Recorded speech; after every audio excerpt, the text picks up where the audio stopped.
Hello and welcome to Between Two Peers, a live stream show where the hosts invite a guest from around the known world to answer your pressing questions about life, the universe, and everything. This week is sponsored by Huckleberry Lemon Drop, because our guest this week does not have a favorite drink, but these are delightful. Actually, I don't even know what a Huckleberry Lemon Drop is, so somebody's going to have to explain it to me in a sec. I am one half of the original Broadway recording cast, Tulia Alori. I am a Laurel in costuming from the West Kingdom, and I am a cat person, very, very much cat person-y. That should tell you a lot. And with me tonight is my intrepid co-host, who is also the other half of the original Broadway recording cast, Sir Helga. Hi, I'm Sir Helga. I'm from the West Kingdom. I'm a knight, a pelican, and a royal. I'm a hopeful art student someday when I can get over my fear of documentation. And so that way, I can sit with Tulia and drink in that council. But I'm just gonna start off with I like dogs. We might fight tonight. Oh, there will be no fights. With that, our guest this week is Sir Rauokinn from An Tir, who is also the host of the Sisters Interview and a Murder of Dukes. Would you like to introduce yourself? Sure. I am Sir Rauokinn. I live in An Tir. I am a knight, a pelican, a lion of An Tir. A court baroness is why I have this thing. I like dogs, but I also am just sort of an animal person generally. And I like to fight a lot, and I have talked to a lot of dukes this summer. All right, so with that, I'm going to remind everybody that you are welcome to submit questions while the show is live. You can type it in the YouTube box, and if we don't get to the question for this show, we will keep it for later use. So please feel free to submit questions that pop into your head while the show is rolling. We may actually get to them, which is super fun. All right, and to remind you, the drinking game. Drink anytime when a host or guest uses a non-SCA name when referring to somebody else on the show. Drink when somebody says, before I was a peer, in my kingdom, or when I last reigned. Drink when somebody calls for a soapbox or uses a soapbox, because commonly our audience calls us out when we are doing it. And drink anytime somebody uses a term spite sprinkles. So with that, we're going to roll right into the questions. All right. So first one from Bjorn of the Northern Sea, who is from Kaid and a former guest of the show. To the fighters, your least favorite weapon form, spear or dagger, madu and scutum. To the artists, least favorite art form you are considered accomplished in. So least favorite weapons form you're accomplished in, and least favorite art form you are considered accomplished in. So are they asking what I don't like to fight the most, or what I don't like to fight myself? You like what you don't like to fight. I think it's like, that's a good question. I think it's like how you are good at, like you're good at fighting with this particular weapon. What's your least favorite style to fight, or like to fight with? So like you have to pick up those tools. Yeah. I'm just going to say spear because I've never fought with spear. So that would be me never fighting with it. So I don't have a least favorite. I like to fight and pick it up, fight with it, and have fun. I'm gonna have to say mine is a large strapped heater. So I got to pick up, and like any other tool in my hand, it's actually a large strapped heater that I hate fighting with.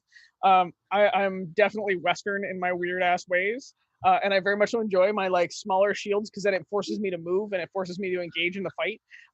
And so like the typical like 2x3 heater, I'm a small person. That's a lot of shield that I now need to like huck out of the way to then hit my opponent, versus just not. So I'd really say that my least favorite is large shield and any other weapon, unless it's on the warfield, and then the large shield has a purpose. So Bjorn actually clarified, and he said, what do you personally like to use least? Yeah. Yeah, okay. My answer stands. All right. Well, I don't fight, so obviously I don't like any of those things, because I wouldn't know what the fuck to do with it. Let's see. My least favorite art form. I don't like painting. I just don't find it intuitive. I struggle with it. Color, like color and paintbrush are two things that I've just always kind of struggled with. I've tried very hard, and actually yesterday I just said to my lovely boyfriend, "Gosh, I kind of want to take up painting," and then I had to like, check myself for a fever because those are words that would never come out of my house or my mouth. I think that painting is just it never agrees with me.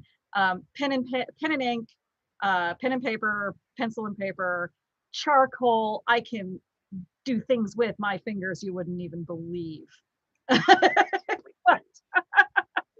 But yeah, painting. Just I don't know, man. I can't get it at all. So I would have to go with that. Maybe one day I'll give a shot at it again. All right, ready for the next one? Yeah. This comes from Her Royal Majesty Maze. Peerage, while a ton of hard work and dedication, is also a gift. And it is very much a gift you can pay forward. What is one aspect of your station that you have paid forward the most?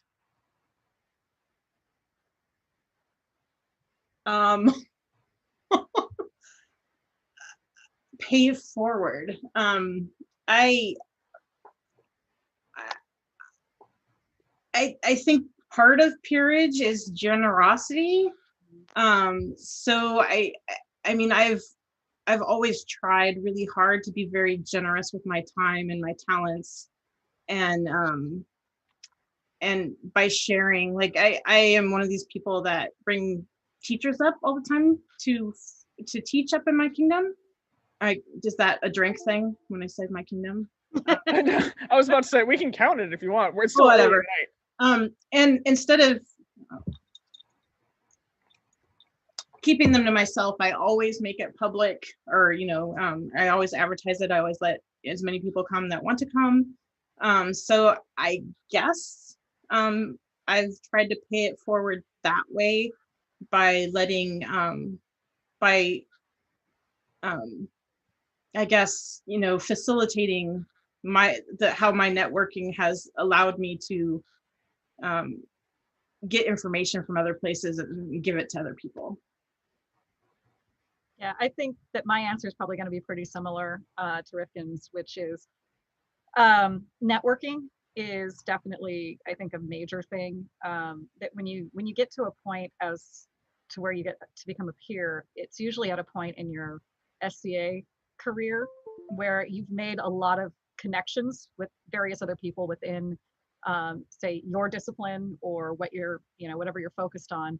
And that works really beautifully. So once you get this, nifty thing like the peerage, you become kind of a resource for people. And I've said before, it's like I may not know the answer to your question, but I know I can get you to someone who does know that answer within like 2 hops, essentially. Like I can tell you to talk to Mistress Joan, who knows Master Hugh, who does what you do, and we can make that connection that way. But the other thing I think too is my hospitality. I try to just be there and welcoming and like allowing people a space where they can. It's not like, it's not necessarily come and hang out all the time, but it's definitely let's sit around and like have a conversation. Are you thirsty? Hey, let's take care of you. So I think like hospitality is another aspect of that. Okay, so mine's gonna be weird. Because generosity is definitely something that I try to make sure I paid forward. I've received a lot of generosity in my SCA career. It's the reason why I am who I am today is through generosity of other people. So I try to do that, and I tried to do that before I was a peer. One of the things that is directly attributed to me having peerages and is the ability to back non-peers. I was backed by some very large, scary dukes for a very long time. And that allowed me to get access to information. It allowed me to get access to circles, training, different experiences within the SCA, because I get kind of drug along on these adventures because I got to hang out with a bunch of like royalty and everything else like that. And so I get drug onto these adventures, and all of a sudden I'm like, holy shit, what am I even doing here? And so the thing I try to pay forward is actually that.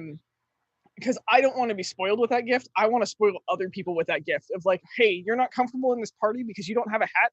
Fucking come hang out with me. I'll go put my hat on and we can go rock this party and hang out, and you can see where like we'll go hang out on the balconies like at Pennsic, or like shit, like nobody's gonna give you gruff if I walk through the gate and you're walking with me. Like, and so stuff like that. Or when an unbelt wants to put a project forward, but they're unbelt or non-peer wants to put a project forward, but they don't have a peer to back their voice. I'll discuss that project with them, and if it's something that they want to move forward with me, I try to lend them my renown and lend them basically my name, so they can push that project forward and they can do it with a little bit of backing behind it. And it's still theirs and it's still their project. All I'm doing is giving them basically a boost of confidence because they can kind of like weaponize some of my experiences in the SCA. And so to teach and to foster, but also to allow people to use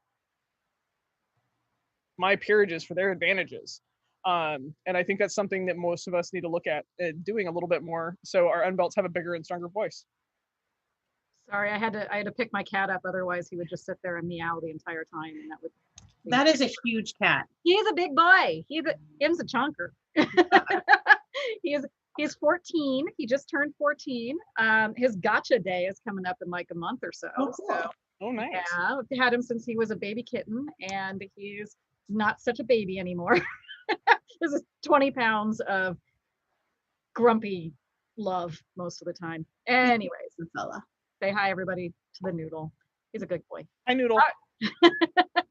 And yeah, if I pick him up, it's usually because if I leave him on the ground, he'll just be like, meow, the entire time. And that's really irritating for everybody. So next question. We ready? Bring it. Let's do this. This is from Angus from Artemisia.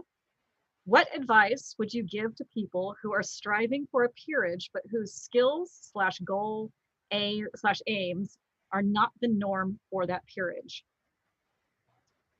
Okay, well, it's not actually any different advice than I'd give anyone else, and that's to, by all means, strive for the peerage, but let go of needing the peerage and enjoy your journey and find your passion and just enjoy the ride. Like, enjoy learning whatever it is that you're doing that's differently.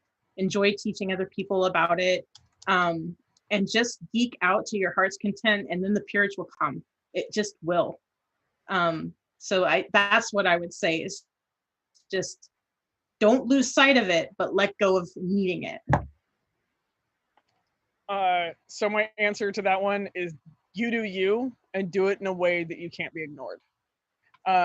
Remember, in all paths, like we go, I actually think the angry unpeer phase, as long as it is fostered correctly, is actually a really good growth phase. I had this weird ramble many like shows ago of when we are tested, it is a growth thing. And typically we respond with like anger or frustration. We feel uncomfortable, everything else like that. But a lot of us grow very hard, like in leaps and bounds out of it, because we are finding ourselves. We are finding what is actually us versus what we're mimicking out of others. And so what I'm going to say is, if you're following an unconventional path, that may happen to you sooner. You are going to have to come into your own sooner than people that are following a conventional path. And so just remember that. Remember that frustration and anger is a excuse to grow. And it's an excuse to break down some of your own barriers and some of your own ideas and address them, so you can continue moving forward and find the joy again. Because it's always seek the joy, seek the fun. Don't get lost in some of the naysayers or people that are like, well, if you chose a more conventional way of being, we would be able to accept you faster. Like, no, I'm perfectly fine being exactly who I am or what I am doing, and rocking it. And eventually you're gonna blaze the trail for somebody else to follow in your footsteps. And remember, that first time you're cutting your way through the woods and everything else like that, there's some big old school trees and there's some brush and everything else like that. And you're going to go through and you're going to rough a path for somebody else to follow. So in 50 years, at AS 100 or something like that, you could have blazed the trail for somebody that is now seen as the norm. Like, and just remember that and find the joy in it, because it's going to happen to you. And don't listen to the negative bullshit. Yeah. I would also say that kind of, even if you're doing a conventional style of peerage, and in my mind, I think that this really pertains more to probably the two martial peerages and laurels, because you can have specializations within that. So conventional fighting forms, things that, like, I guess sword and board probably would count as a conventional fighting form, I think. Or like, what was that? 100%. Yeah, and then also a conventional form, art form for the laurel path would be, something like what I specialized in, Elizabethan costuming, which is incredibly impacted in the laurel across the SCA. But I also think that there's everybody's path is unique to themselves, so it doesn't even.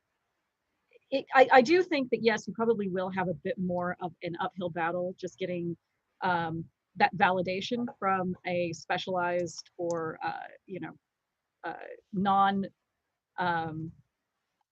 what's the word, suddenly went blank, like a non-conventional art form or fighting form. But I also kind of want to push back on the idea that those are the only people that struggle, or those are the only people that have a epic internal battle to get to the place where they finally can get recognized for what they work on. Because, like I said, like, everybody's kind of in the middle of their own battle, whether or not you realize it. And you may perceive that somebody who, like, for instance, like I did, someone who makes big flashy costumes might get more attention than someone who makes, itty bitty little bits and pieces of something. I can't even think about a really good example of it, but big and flashy versus small and less visible.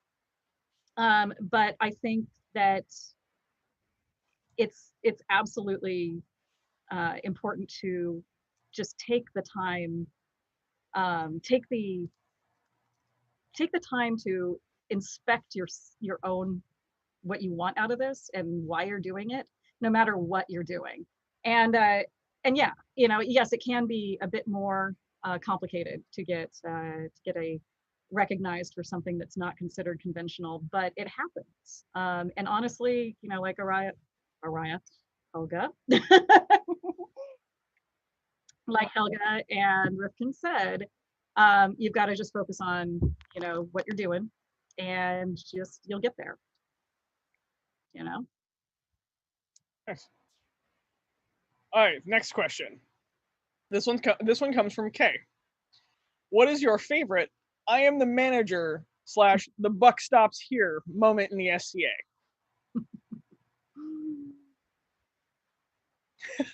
I like how you're like, did you just give me all the weird questions or something like that? If I'm honest, I am not. I'm a manager of the buck stops here person. So I'm not. I don't have a favorite story like that. I do. I was at a fight practice for someone's birthday, and there was this guy there, and he had like the mud flap girls on his helmet, like stickers. Okay. Of the mud flap girls with the tits and the knees and everything. And I was just like, wow, that's really inappropriate. And I said something, and he said, oh, the lady knight is not appreciative of my stickers. And he took them off. And I thought that was really cool. I didn't tell him to do it, but he did it because he knew that I guess he thought about it, right? Like, it's funny. It was kind of funny, but it was not funny. Mm-hmm. So there, that story. Yeah. I have only had to pull my titles like once in the years and years that I've been a peer. And I didn't like it at all. It was not a good feeling. But it was a situation where someone, I was head of court for a reign several years ago, and a member of the populace was just almost uh, unable to even communicate. They were so pissed off about a thing that had happened. And they couldn't, the people that were trying to deal with this person were trying to find not the seneschal, but the autocrat, you know, event steward, and couldn't manage to locate that person. And so I was kind of the next on the chain. And I got brought in to the situation. And, this person is effectively screaming at me and not letting me even address, like say, how can I help you? I couldn't even get a word out before they're just in my face, like losing their shit. And I finally was like, excuse me, you will address me as Your Excellency? Because that was the only thing that would get through to them in whatever, state they had worked themselves up into, where I was literally like, call me Your Excellency Tulia when we discuss this. And it had this immediate effect on this person. They immediately like turned off and then just were super nice and everything. And it was this gross feeling of walking away from that. Like I had to actually use my titles and I had to, pull rank on someone. It did not feel good, even if it got the desired effect where, I was able to finally get through to this person so I could address the problem that was going on and how to make it better for them, which I managed to do once we got to that point, and they walked off completely happy. I don't know, maybe they tell the story about, this bitch Laurel. But from my end of things, it did not feel good, but it felt like I had no choice. And so that was kind of the moment where I have this real distinctive memory of being like, don't talk to me like that. Like you should just approach everybody in the SCA as though we're all basically equals. But when you're yelling and screaming and talking down to me, I will absolutely whip my dick out. if that's what it takes. It's not a very big dick. It's not like Helga's, but I'll try. Yeah. But yeah, that was like the only time I've ever had to do that. And I feel like that was kind of the buck stops here. Like we're not going to have this conversation go anywhere if, we can't establish some form of propriety. Sorry, I just dumped my cat off the. Well, now that he's done depositing the black hair on you. Yeah, I know. Now I'm, he's black and white, so he comes. Everything is white fur or black fur depending on the occasion. So. All right, so I've got two of them. One of which I was convinced would mean that I was staying in unbelt for the rest of my life, because this is a no titles use, like 0 titles used in the making of this story. So I was running Meet and Beat, which is directly like, I love Sport of Kings. Sport of Kings is amazing, and so I took their concept and I made it mini for a day, and just kind of took that concept and applied it. And we used to hold them every 6 months in the West. Really, when it opens back up, I probably should start running them again because they're awesome. And I think it was the first or second one, the second one. And at this point, I am the angriest of unbelts. Like, I'm not mad that I'm not a knight. I'm just mad that the chivalry aren't doing what I would expect of the chivalry at this moment in time. We had a huge rift between the unbelts in the West Kingdom and the chivalry. And I was just looking at them, and I'm a project manager by trade. Like, this is what I do. And I do like human resources. So I'm just like, everybody get in a huddle. We figure out the problems. We then go drink. Like, this is how this works. Get the fuck over it. And nobody was. And so I started this event. Inspired by the Ontarian Sport of Kings, totally go if you can. And I had a knight march up to me and just start dressing me down about what I was doing because I was pushing the knights. I was like, cool, I need teachers. So I would like reach out and I'd get teachers and like running events and everything else like that. And he said, you are above your station. And I looked him flat in the eyes and I said, sir, maybe you should fucking rise to yours. Oh. And I left. I was pretty convinced at that moment in time. I like walked over to the cooler. I got a beer out because it was like the end of the event. And I was just like, never getting knighted. That knight and I are actually dear friends now, because pretty much he was just like, well, shit, you got some tooth. Yeah, I do. So the other one actually was done, like, I'm trying to think if this actually counts as like the manager job, but this is me like in the exact opposite. I was actually at Pennsic. I was crown princess at the time. Drink. And there was a party that we were going to, but I had already tucked the cornet away, and we're running around. Also, the West Kingdom cornet is like this big. Like our crown cornet is like, you look at it and you're like, that's a circlet. This is actually about as big as it is. Yeah, and I absolutely adore it. Like, I love that cornet. I think it's very nicely done. It's very refined. But we're running around, and I'm running around with a bunch of my Eastie friends, and we're going from party to party. We hit the gate. They let through 2 of the Eastie friends, and then they step in front of me. And they're like, nope, sorry, we're at capacity. I'm like, oh, okay, cool. They're like, turn around and leave. Like, I'm not gonna do anything like that. And my friend, who is this giant of a man, like, grabs the guard by the shoulders and leans in and goes, that's a crown princess of the West, and like totally managered him for me into this party. But then they proceeded to do the whole like announce me in thing, and I was just like, can I die now? Like, can I go high? I am so West Coast. Stop it so hard. Don't do that. Where's the bar? I need a drink now. So there's the reverse, like the funny one, and then, you know, the one where I totally thought I screwed up ever being a peer ever. So why do they announce you in a party at Pennsic? Like, what's the point of that? Because they do that like all the time. It was actually really disconcerting a bunch, because we're like, West Coast is very like super mellow about royalty. Like, all we of are pretentiously non-pretentious.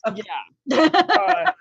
But like anytime I've gone east, it's been a total like, there's a lot of formal, there's a lot of very like, royalty is actually very like, you know, when royalty walks in the room, like, you know, like they're announced in, or there's like some kind of like thing that happens. But like at Pennsic during the parties, and it's like midnight, 1 o'clock in the morning at this point in time, it turns into like a game.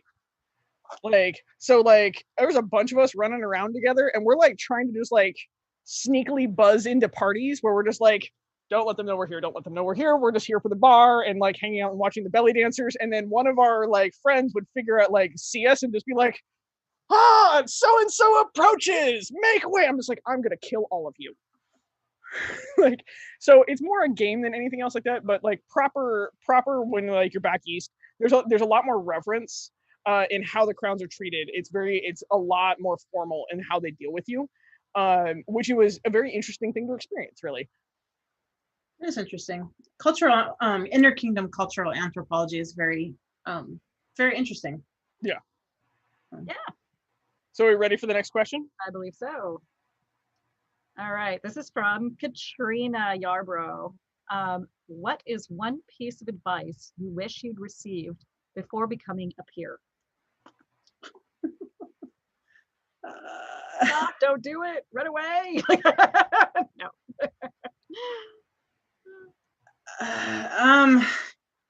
You know, I think that's a really hard question, because you get a lot of advice before you are elevated to at least your first peerage. And a lot of it isn't all that helpful, or pertinent, or, I mean, because everybody's different, and everybody rises to peerage different. For me, it's more about being my authentic, genuine self, and treating the people the way I want to be treated. I mean, it goes back to the basic premise of the SCA, right? It's like, treat your lessers as your equals as your betters, and your betters with the reverence that they deserve, or whatever. I'm sure I fucked that up, but I think for me, that's really what peerage is about. And I think if somebody had told me 20 years, well, I guess I haven't been a knight 20 years yet, but it's close, that I would still be striving to feel like a knight 17 years later, I don't know I would have believed them, but it's absolutely 100% true. Every day I am striving to fulfill what I think a knight should be. And I don't think I'll ever reach that. So I guess that's what I would say to someone, is that your path never, ever, ever, ever ends. Ever. Helga. Oh, so many things. So many things. It's actually something that I speak to in vigils now, is the silence. When you're coming up on your path and when you're on that arc, there's a lot of people that unconsciously touch you or communicate with you or interact with you, especially like if you are a very visible student. There's a lot of like the little touches and like, you're doing great and blah, blah, you know, you get all this like feedback. Like you walk off field and there's a ton of people standing there ready to give you like feedback. You're like, go talk to my knight. You know, or on the arts track or a service track, there's a lot of like little touching, and it's very, very unconscious. The moment you are made a peer, it's like turning off a radio that has been on static or like low noise for a very long time. So you're super used to that sound, and now the world is quiet. And it is, I think that's the reason why we see a lot of peers their first year struggle very, very hard, because they went from a very supportive or even combative environment that they have learned to be in and interact in. And the moment they are made a peer, it all goes quiet. And so it's very shocking, like emotionally, to go through. And so I speak to people in their vigils of that, of right now you are told, like yesterday you were told you're doing a good job. Like you're getting all the attaboys. Tomorrow when this happens, that's gone. It's not going to show back up. There is no like restarting that. So get ready for it, because it can cause depression. It can it's like graduating college, where all of a sudden like the world just changes. And you don't have professors telling you you're doing good anymore. They're just like, fly, be free, get a job, and pay rent. And so that's the thing that I wish I'd been told about, because the first time it happened, it was definitely like, hello, Rue. So, Miss Sarah. Oh, damn it. Let's see. I got a lot of advice. And actually what's really funny is I don't remember much of it at all. I remember Duchess Ellis coming in and giving me a card, and it's a business card, and somewhere in my, stash of crap that is my life, there is still this business card that has like, I think 10 or something. It's double-sided, and it has like 10 of her like advice, top 10 pieces of advice for peerages, or like, people sitting vigil. And the number one thing, which has always stuck with me, which is anytime you get a chance to go to the bathroom, take it. The rest of it, I'm like, I can't remember anything else in it, but that was a genius bit of advice, right? And it's words to fucking live by, let me tell you. But what I think, and I'm sure somebody walked in and said something to me about this at some point, maybe during my vigil, for sure, probably during the period between when I was offered and when I was elevated, that, peerage isn't really what you think it's going to be. You think it's going to be this like amazing thing, and it is. It's one part of it. It's an amazing sort of graduation into the next level of SCA play. But it also is this giant pain in the ass. It's like a target on you all the time. You go from, and I actually think I've said this in kind of different ways in past shows, where like I used to think of myself as like the little punk rock fringy kid, and my combat boots and my elf ears, and telling the man to suck it. And then suddenly I'm the man. Like I become the establishment. I become the like people that are where I used to be, who I would still be friends with in a lot of cases, were just like, fuck you. And that was a huge mental shift.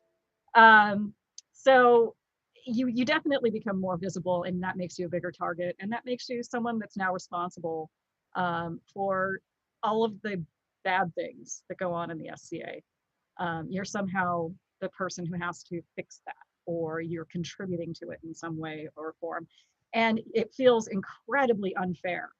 But it's also that sort of parental role that, you know, if you think about it in terms of when you were a teenager and your parents were telling you, don't do these things, and you were like, fuck you, I do what I want. And, you know, you eventually realized that their expertise and knowledge was absolutely trying to keep you from doing something that would utterly screw your life up, right?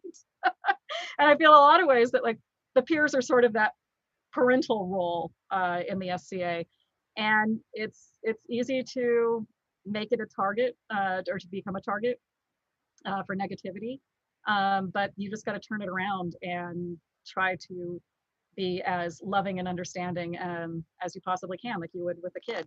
I think that's kind of my really weird way of trying to extrapolate this experience that occurred to me after the fact. And I kind of wish people had kind of maybe made a little bit more of a big deal about about that in the run up to it. But Hey, can I add something to what Araya said? Or sorry, Helga said? yeah. Oh yeah. So this isn't about advice. It's about Marshall. This is Marshall. One of the coolest places to be is to be that unbelt who is kicking everybody's ass, and that is just like, you know, give yourself and other nights, give that person that tourney season to be that kick-ass unbelt, because that is the best time ever. Because as soon as you get that belt, there's expectation that there wasn't before. And she's right. Like, it's going to be, and you're going to be like,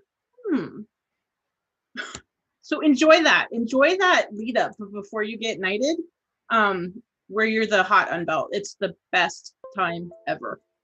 And the Laurel, you know, for me, I was in the Laurel side of things, and there was a similar moment, probably about the last like 2 years, year and a half to 2 years before I was offered. And I, especially in the last year, had just kind of accepted that it wasn't going to happen. And I was okay with that. And my mission in life at that point was to just be the most fabulous non-Laurel you're ever going to see. Like, kind of the same sort of mentality of that, you know, I'm cool where I am. I'm cool with who I am, and I'm doing my thing. And you don't want to make me a Laurel? Well, fuck you. Fuck you, the man. That was my last taste of being punk rock in the SCA. But yeah, it was wonderful. Actually, it was probably some of the best. That year was probably one of the best years in my life. That you know, I look back on it fondly. It was really important at the time to reach that point, though, developmentally.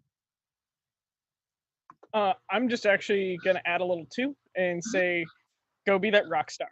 And that's where I get you need to grow past the angry unbelt stage, because that's how you get there. And that's how, as the unbelt, I'll tell you that being the upper end unbelt was awesome. I never had to wait for a pickup fight. I never had to seek advice. It all showed up for me. It was great. Like it's the most spoiled moment ever. And it's super cool because people around the known world are like, oh, that's the unbelt I need to go cut my teeth on. And you're like, win, lose, or draw, it doesn't matter. I'm just here doing my thing. And I'm still trying to find that as a knight.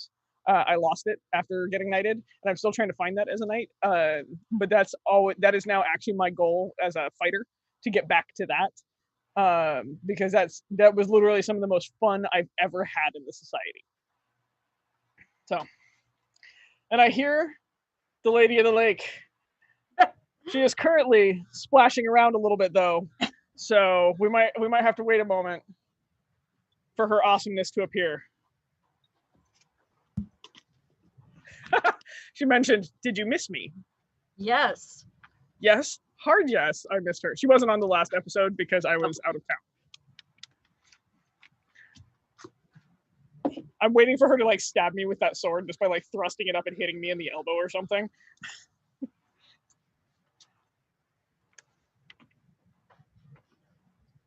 Oh, I have these here actually. So we're gonna do a little bit of a pimp out for a merchant, and I need to open this so I can show these off because somebody made Spite Sprinkles earrings. What? Oh yeah. They're awesome. So I'm opening them real quick. I forgot to do that right before the show because I'm apparently a nut job.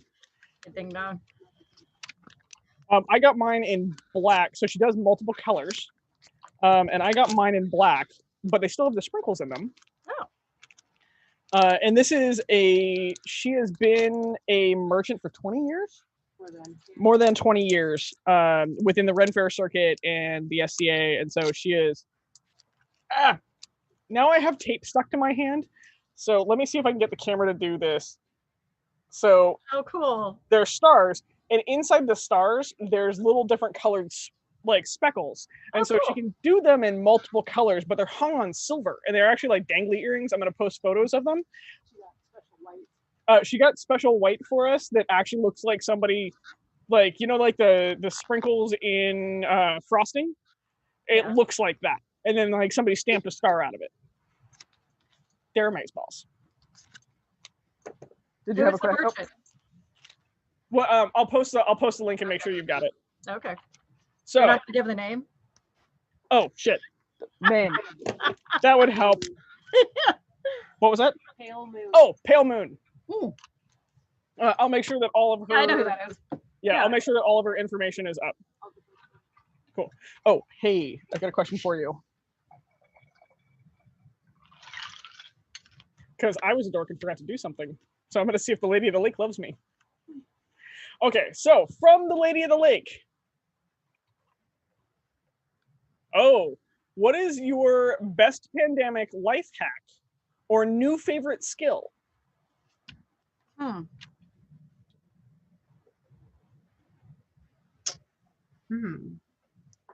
I think about that one for a second? Yeah. Okay. Newfound COVID skill. That's hard. That is really hard. I don't feel like I've really done anything really like skill-wise any different than I normally do. Helga, what do you have? I'm gonna say that my new COVID life skill is this. This did not ever happen before COVID. The makeup? And so because I had extra time, I started watching YouTube tutorials on how to make my eyes not look flat. But that's kind of like my new weird skill set, is that I've learned a bunch about makeup at this point in time, and like contouring and trying to figure out how to make my face feminine, which has been fascinating. It's also been a lot of fun because I've always wanted to learn how to do it, but now I had like an excuse. I mean, if I had YouTube when I was a teenager, like I would have gotten a lot further with my makeup game.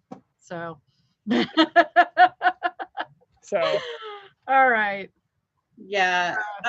My sister just reminded me that I have mad interviewing skills. So that's what I'm going to say. Mad interviewing skills. That's true. I guess, well, we could count this show. We never intended to ever start it and make it this thing that it is. It just sort of magically happened. Yeah.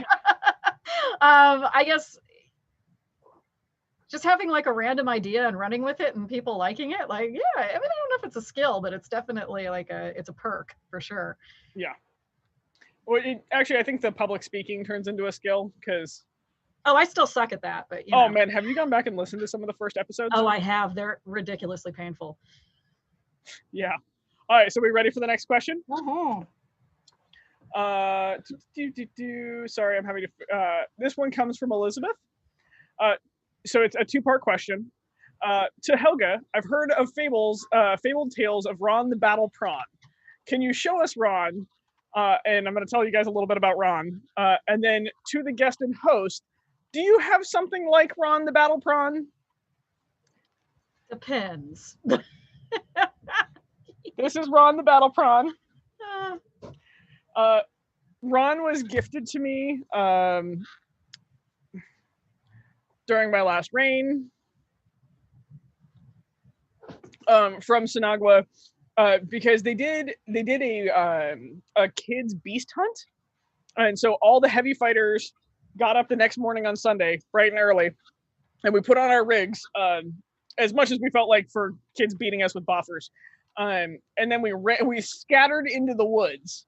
And then we got chased around by 25 kids. But all the heralds came together and they made banners because afterwards they did like a morning feast where the kids, brought back the monster, and then we had all the they made cakes in the shape of a dragon's tail, and it was really fun and really, really cool. But Ron was sitting on the table and I was like obsessed with Ron. Like, I'm not sure why, but so Ron goes to wars with me and like hangs off my pavilion and everything else like that. So Ron travels around with me because it's Ron the battle prawn. So I have to take him to every war with me, right? Mhm. So it's just kind of like one of those cute, geeky SCA things that come up and then just sticks. So do either of you have anything like that? Nope. Not me. Yeah, I don't think so. I like how both of you guys are like, you fucking weirdo. No, I'm not like a fucking weirdo. Mostly I'm just like, I was just thinking, yeah, I'm not fun. Like, I'm just not fun that way, I guess. no. You're 100% fun. I've hung out with you. I don't know, chime in if you can think of something. Like I can't, because I'm basically like, I don't know. Yeah, I guess I'm just not the crazy happy-go-lucky type that gets like cool stuff handed to them and then runs with it. I'm definitely full of weird ass levels of whimsy. I'm kind of like Willy Wonka levels of whimsy sometimes. Whimsical fuckery. Mm-hmm. That's gonna be my new thing. Instead of spite sprinkles, it's just gonna be whimsical fuckery. Well, that one's actually a thing from another blog way back in the day, so we can't. Well, I'm stealing that now. Yeah, but I don't think we can actually put it on stuff without possibly infringing. But okay. Whimsical fuckery is awesome. Yeah. All right, we ready for the next question? Because this is like the question of the night. Oh wait, we just got told it's commercial time.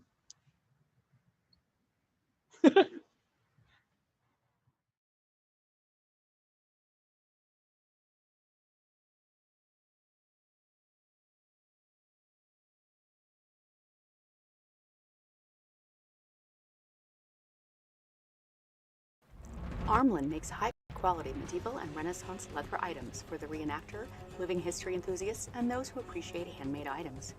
From early period turn shoes to Tudor cowmouth shoes, even wooden pattens to keep you out of the mud.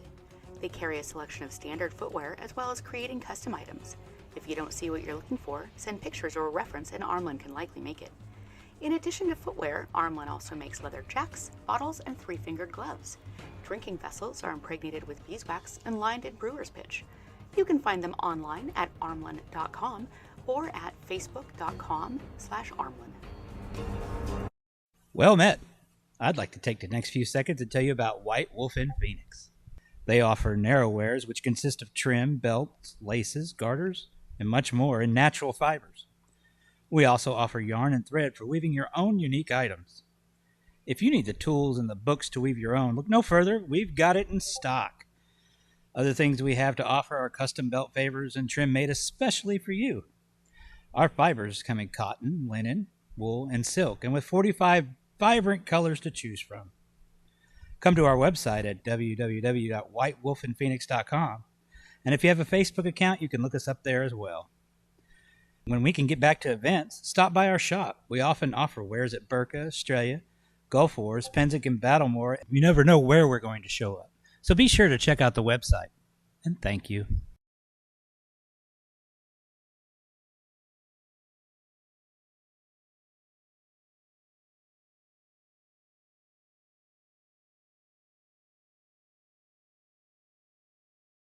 And we're back.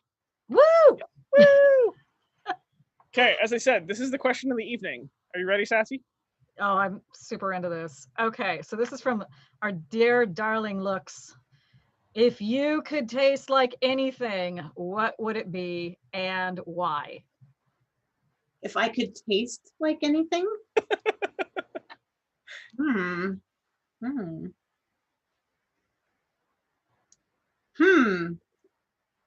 I think maybe that depends on whether I am doing the tasting or somebody else is doing the tasting.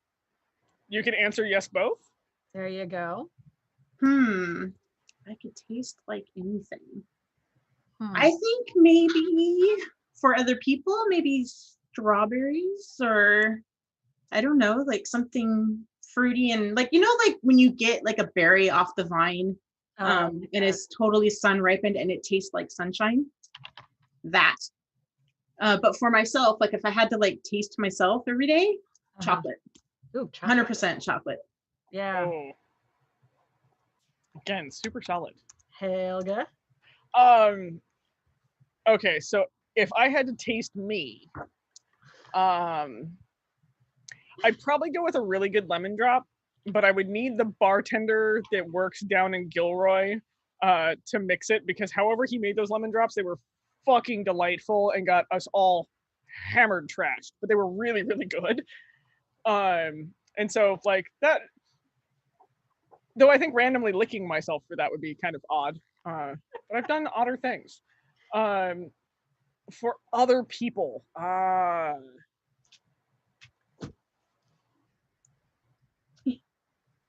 totally stuck because I have an answer that is 100% like R-rated, and the individual that's watching the show would know. Well, I'm like, when has that ever stopped you? I think R-rated. Occasionally, I try to be good. So I'm gonna go with the filter kicks in. I'm gonna go with a really good rum and coke. Oh. Okay, so my answer would be for me to taste and for others to taste. It goes either way. A really good crispy hash brown. Everybody loves hash browns. That's like a texture thing though, right? Like it's also flavor. It's kind of like a, especially fried in duck fat. There you go. Can I change my answer to bacon? I want to go with bacon. Let's just be breakfast foods. A tasty potato. Thank you, Radar. All right, are we ready for the next one? Yes. I'm totally ready. Okay.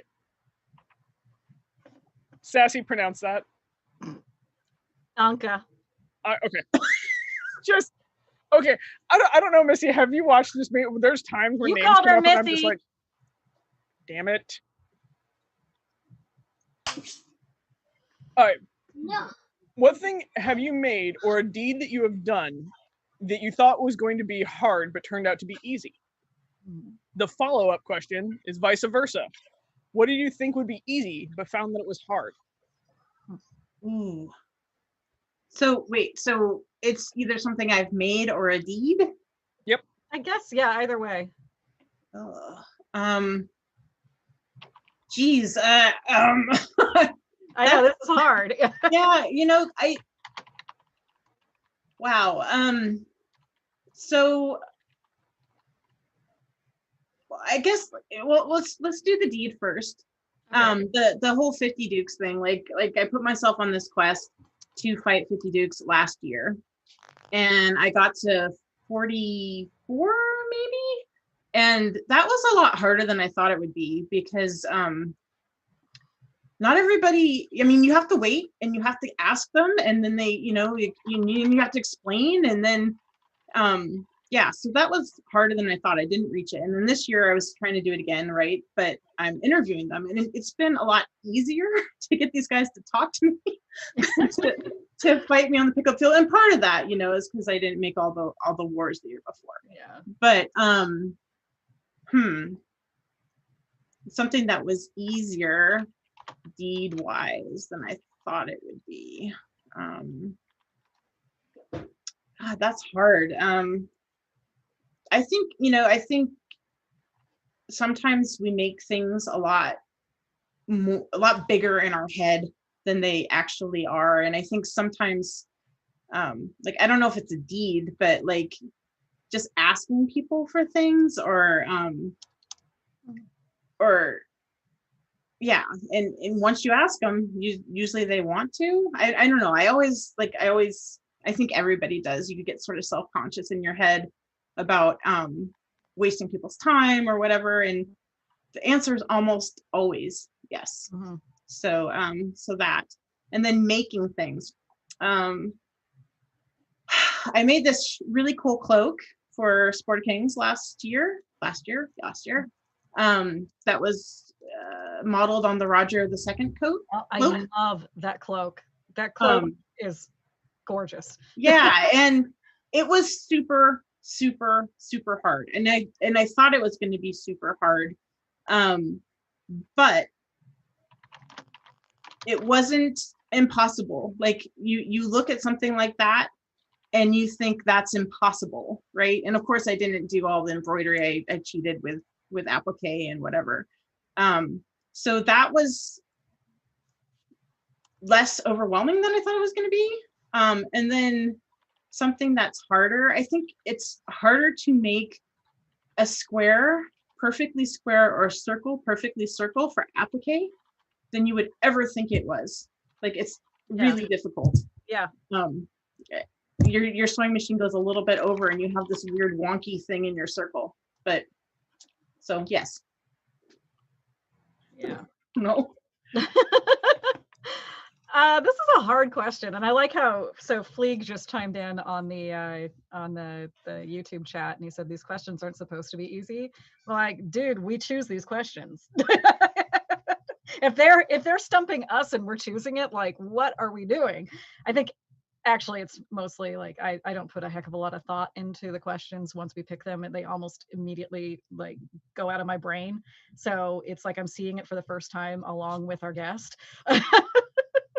But to answer this one, what have I made that I thought was going to be hard that turned out easy? Well, I think anything, once you kind of get the basics of how it's made, it becomes a lot more clear, and like, you know, the process becomes easier. From the outset, though, something I was expecting like an uphill battle with,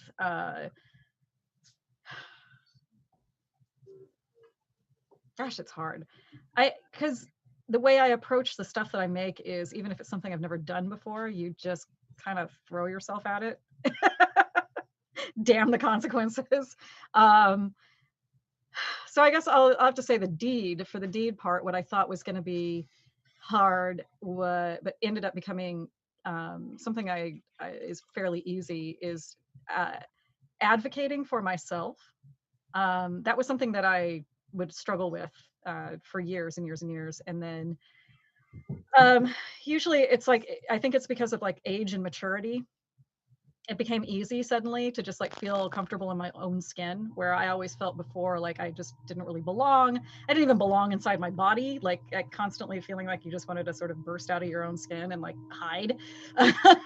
But as I've gotten older, it's become much, much easier to feel at ease with who I am and to advocate for myself. And so yeah, I would say that's probably one thing. But what did I think would be easy and found to be hard? You know, I'm gonna have to think about that one. I'm gonna throw this at Helga. You answer this question. Save me.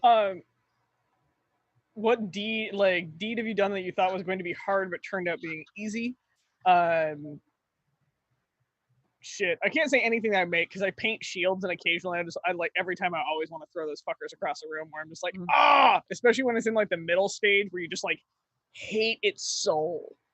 But you know that now you need to finish it because there's somebody waiting on the other end for that shield. This one was hard. I really should have put some more thought into this one because I have some like weird ass heavy answers on this one. Actually, I'm gonna be weird and heavy. That I thought was going to be hard, that it turned out to be easy, was starting to advocate for assault victims within the SCA. There was a lot of fear wrapped up in that, but once it got rolling, I was just like, yeah, no, fuck it, I got this. And I think that's because I dealt with my own pretty early on and was pretty open and honest about it. So sitting down to people that are still processing theirs has become, it's not easy per se, but it's something that I am openly willing to do all the time because it makes our society better to stop sweeping that shit under the rug and to start dealing with it. And so that's the deed that I'll say. And I realize that's very heavy, and I was gonna be like, I should pick something funny, and I'm like, nope, fuck it, we're going with this. And vice versa. What did I think it was gonna be easy and found it to be super hard? occasionally not punching my fellow brother knights in the mouth. So I thought it would be like, becoming a knight has actually been the hardest path I've ever walked in the SCA. Many of my heroes fell when I saw behind the curtain, and it was kind of heartbreaking. And I thought it was going to be like, and so I'm very spoiled. And I want to be very clear that I'm very spoiled. I know many good knights. I know knights that are valiant, that are charitable, that are just full of generosity. They go above and beyond and define what it means to be a knight. And they're the reason why I'm still here today, and keep my oath and want to be better. And then there's occasionally people that you were like, oh man, they're like awesome. And then you meet them behind the scenes and you're like, oh, you're a douchebag. And you're also a knight, which means your renown is my renown. Oh, fuck. I'm going to not put you in a ditch. And so I think that was the thing that I thought was going to be easy. I thought my heroes were who they were. And then I found that a bunch of them weren't. And that sucked. Yeah. So to bring it down a notch, I'm totally sorry, guys. I should have put that question way earlier in the show. Do you want me to throw in a fun question? Oh, well, we've got like, actually, we're way ahead of time. And so I figured we're just going to start rolling through the submitted questions. I've got them all listed right here. I've been, Curious has been pulling them as they come along. And so I figured we'll have some fun. So, but Her Grace Inga just like messaged me a really good one. Specifically for the guest, actually. Oh.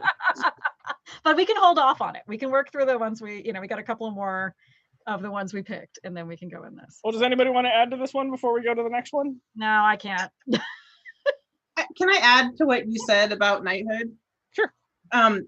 Because I also have struggled quite a bit with knighthood, in that I don't feel like we do as an order as much as we could to shape culture and to sort of lead by example in a collective way. And it's been very hard for me over the years to come to terms with the fact that I cannot control, or I cannot even really influence to a great extent, making that better. And that's been super hard. Mm-hmm. And I don't know, like, it's something I still struggle with, because I just so think that there's so much opportunity for not just knights, but in any of the peerage circles, to do these other things to shape culture. And we spend almost all our time talking about candidates. And I feel it in my heart right now. It's heart-wrenching for me. Yeah. So it is one of those things that's kind of like you learn how the sausage is made, and then you meet your heroes, and you really never should do either of those things, because it just becomes too,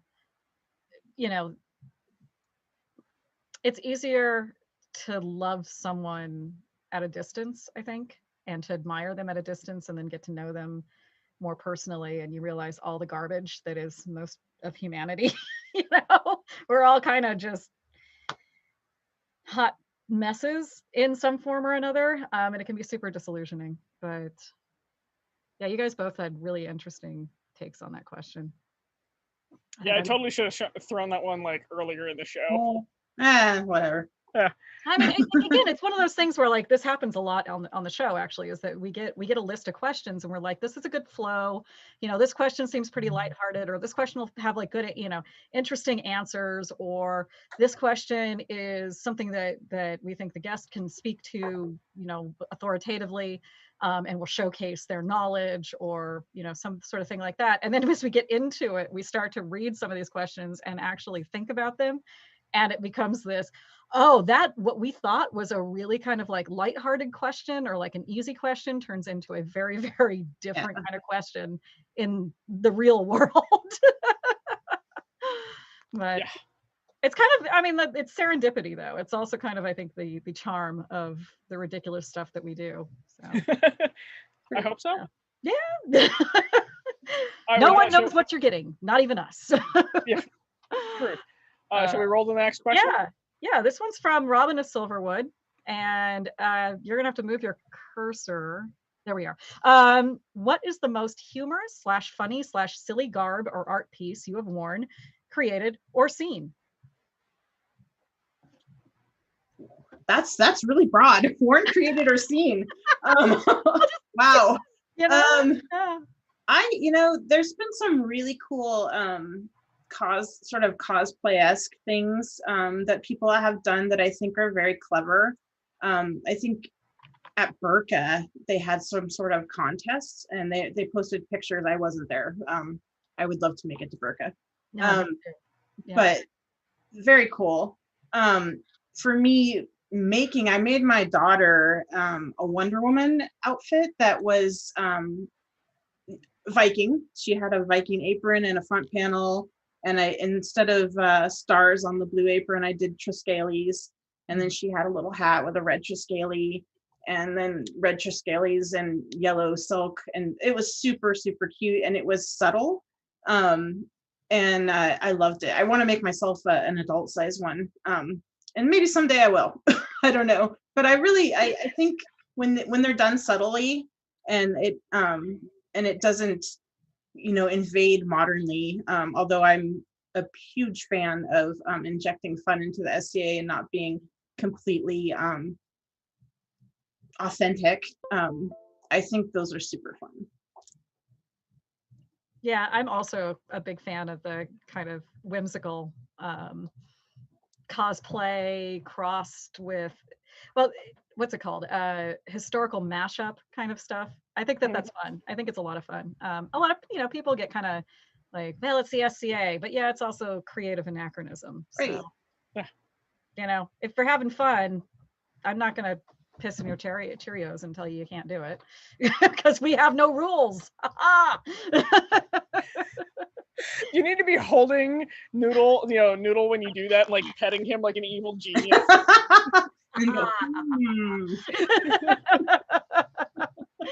Anyway, Helga, what's your answer? So my answer is the one that I'm making right now is I'm doing a Vorpal bunny shield, and it's a transitional 14th to 15th century shield. I'm actually doing it with I'm actually writing the documentation on it. But there are 11 different bunnies on there. Everybody that is on the shield has a registered coat of arms, and so there are 13 knights and unbelts on this shield being torn apart by little Vorpal bunnies. And it is one of the coolest / dorkiest projects I've ever done, and I'm really happy that it's going to a friend of mine because it's been stuck in my head for a while. And I've been like, oh, I need somebody that'll appreciate this shield. And then one of my friends brought me a shield to paint, and I was like, this person would appreciate this.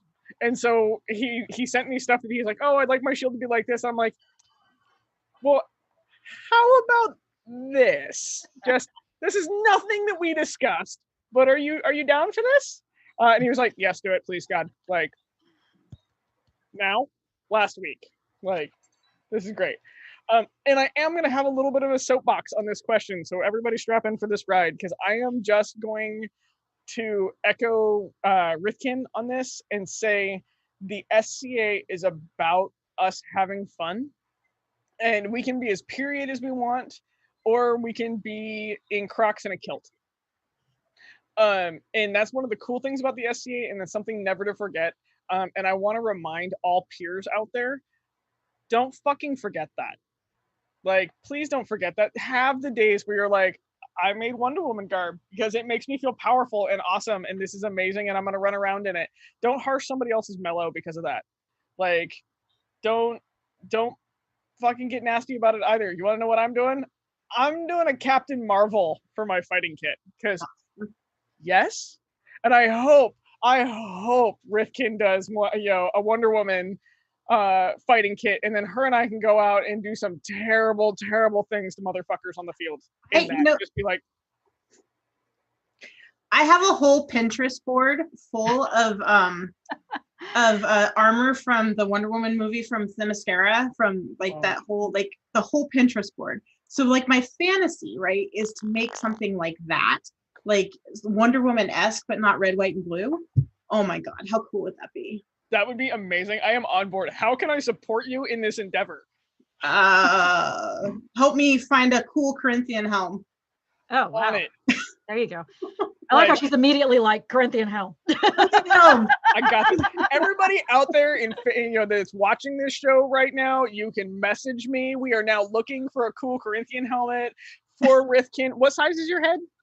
Oh God, I'd have to measure. I don't remember. Okay, we'll post your measurements later. This is what I'm looking for, like yesterday. So my answer has to be the Helga, what we did last year at Sinagua Coronet, the Disenchantment cosplay mashup thing that we did. When Helga was queen. I'll drink. And I was her head of court, so we got to talking one day, and we were like, both of us just really geeked out about this ridiculous, fun little show called Disenchantment. Which, if you haven't watched it, you really should. It's a Matt Groening, guy who does The Simpsons and Futurama. So it's from that like twisted brain of ridiculousness, but it's kind of set in sort of a medieval fantasy kingdom sort of a place.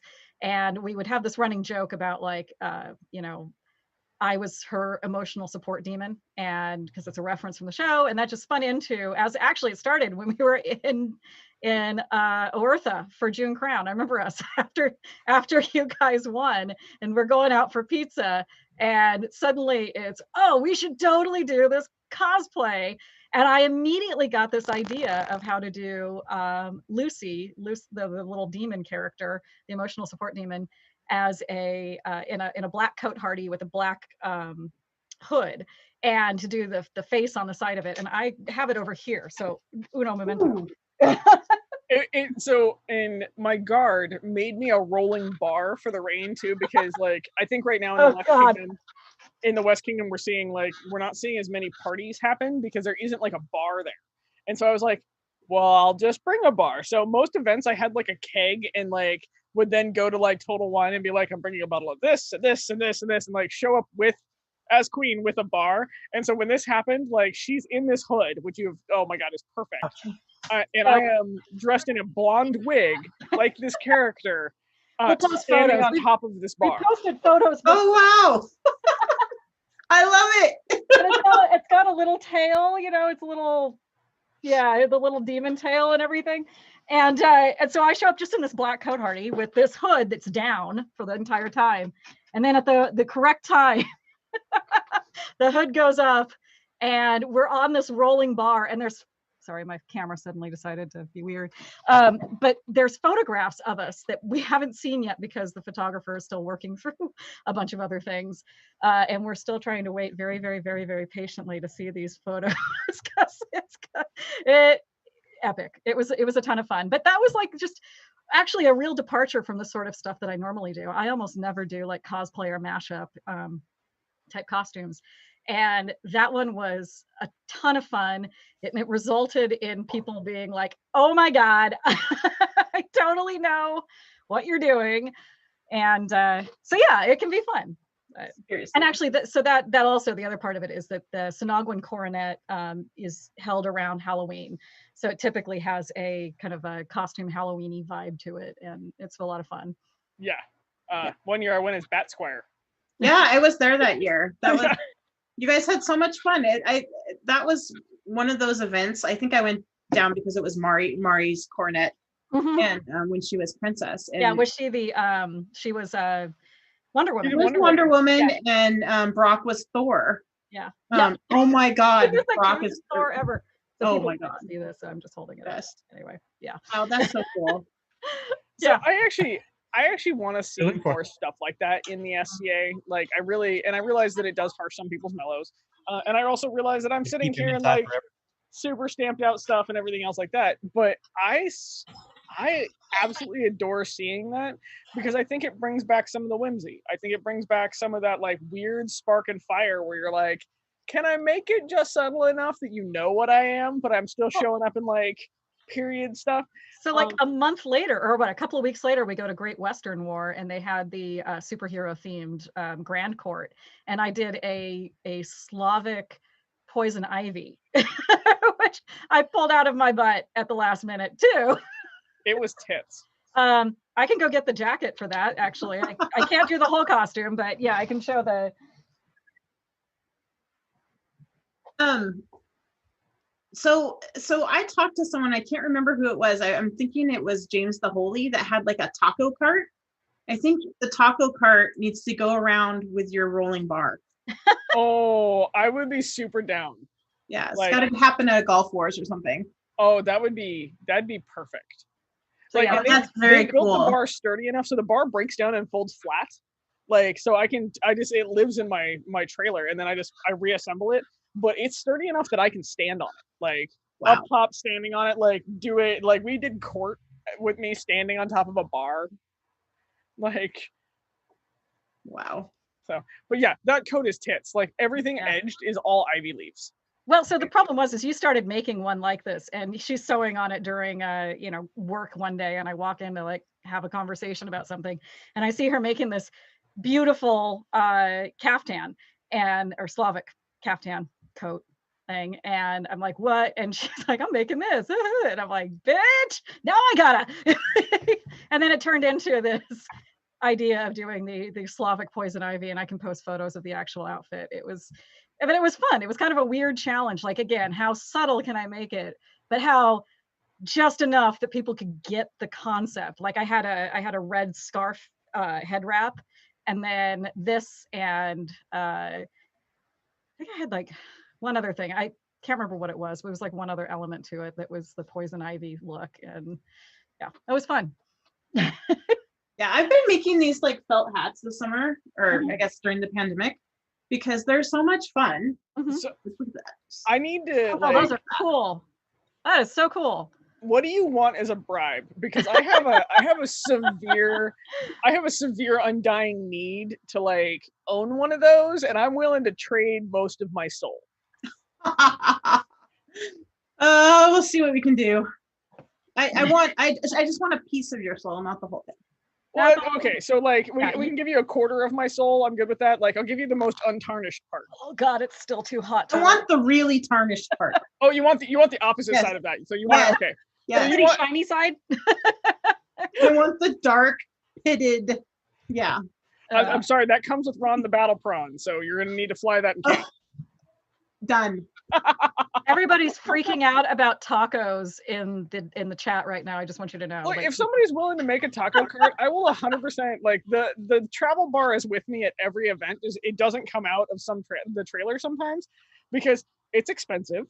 But I will 100% make sure the bar is out, and like, people can take the bar. Do you want to know what I care about the bar? I want the bar to come home at the end of the night. Like, I'll turn the bar loose. You can take the bar for walkies. Like, I'm good with that. Just take the bar home.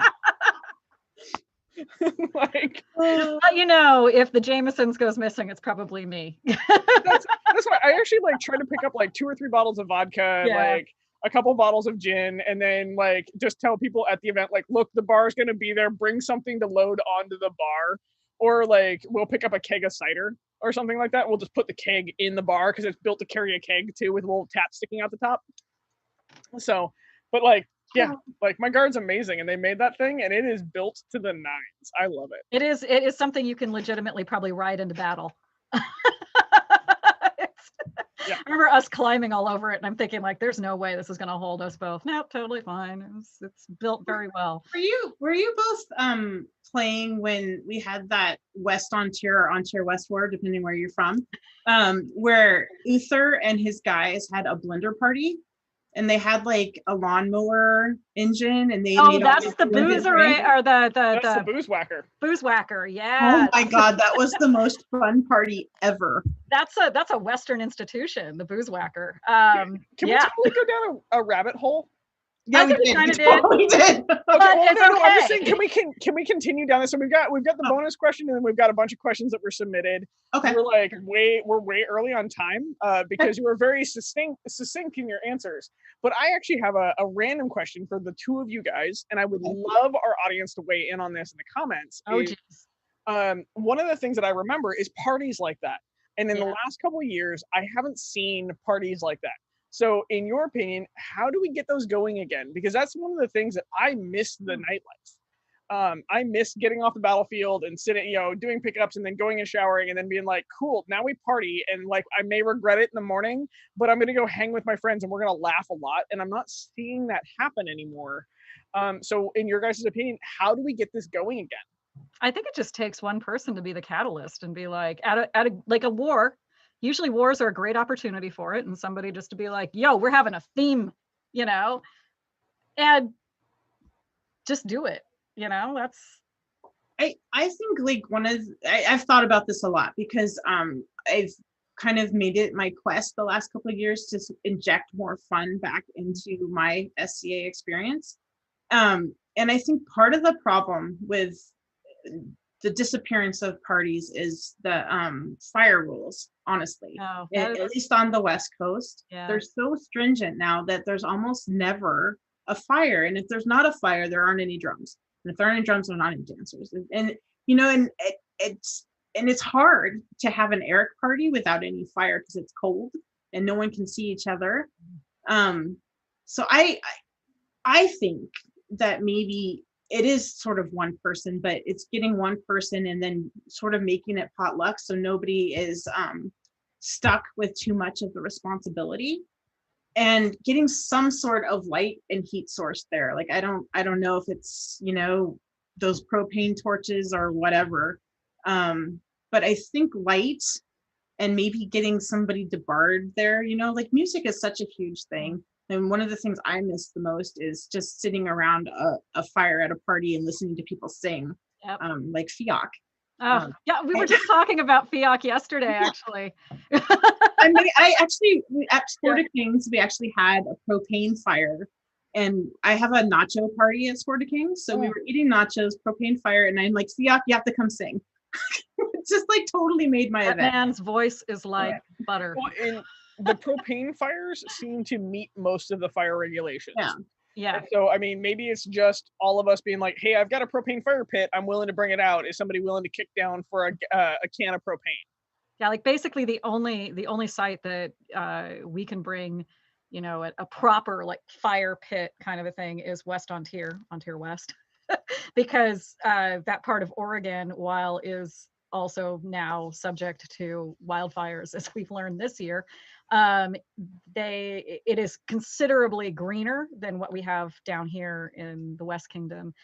So we get a chance to just kind of go crazy at West On Tir to just pull out the big Viking fire pit and have like a big thing. And a lot of times, a lot of singing, just. Well, maybe that's it when we get back, is like, if we're willing to do it, a bunch of us start saying, hey, we're going to host a party. We can host a Between Two Peers party if you want. between two peers and a murder of dukes. Co-hosting a party. Yeah. I'm all in. I'm all in. Party. Show up sober. Expect as she pours herself another drink.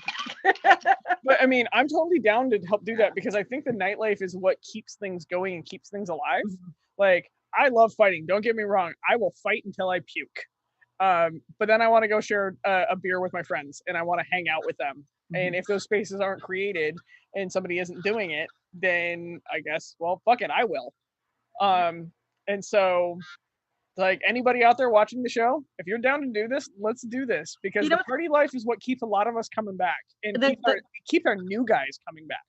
The coolest thing too is that we are going to be so pent up that when we're allowed to come back and do parties, and there's a technomancer in the background making lewd gestures about being pent up and exploding everywhere.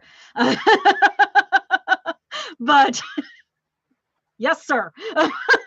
A suggested name that just came in is a murder of peers. A murder of peers, yes. There you go. Yeah, only if we all perch on hay bales like crows, judging everybody. 100%. I think it is something that I think we're gonna really want to just let our hair down and have a crazy time coming back to the SCA. I'm always down to try to host things and get it going because, as I said, as I repeat in many of the shows, the SCA saved my life. And so if I can give back in that way, and part of the party scene is the reason why our new kids come back, fuck yeah, I'll throw down. Yeah, I miss it. I do. Are we ready for the bonus questions before we go to the submitted questions? Ripken, did you have a final thought? Nope, I'm good. Okay, yeah, let's do our final question. Okay, the bonus question comes from Kalbar. Assuming consent from all parties, what is your dream team, 5-ish people for fighting or art, followed up with, now what about sex? Ooh. And how do they compare? Wow. In your brain, they probably compare great, but that doesn't, Yeah, reality is often very disappointing. I would like to note this is 100% the reason why I checked in with you before the show, where I was like, so hey. Okay. Wow. Are we sticking to SCA people? I guess we are, right? I guess for fighting, but it also, I don't know, can we? I mean, I think for your sex dream team, you can go outside of the SCA. Oh, that one's easy. Just get all the Hemsworth brothers. Right? I don't know. Or all the Chris's, Chris Pine, yeah, all the Chris's. Chris Evans, all the Chris Chris's. Hemsworth. Okay, that's fine. I'm now limiting this to in the SCA because it's going to make it harder for you guys and then way more hilarious for me. No, I only want to have sex with one person in the SCA. It didn't say, it said sex team. It didn't say you had to have sex with them. You could totally just be like, hey, these 5 guys are banging this chick. What? What is that? Wow. I like how Rifkin's like, why did I come on this show? Yeah, I don't know. No. I don't know. To think, I don't have to be part of the sex team. Maybe I just choose people who have already done porns. Oh. I mean, we could probably name 5 people in the SCA that's been in porn. I think we probably could. Sorry, my camera's being dumb. Well, okay, so let me do an art dream team. I'll do one, an art dream team. So 5. Ugo, Vren, Ludwiga, Inga,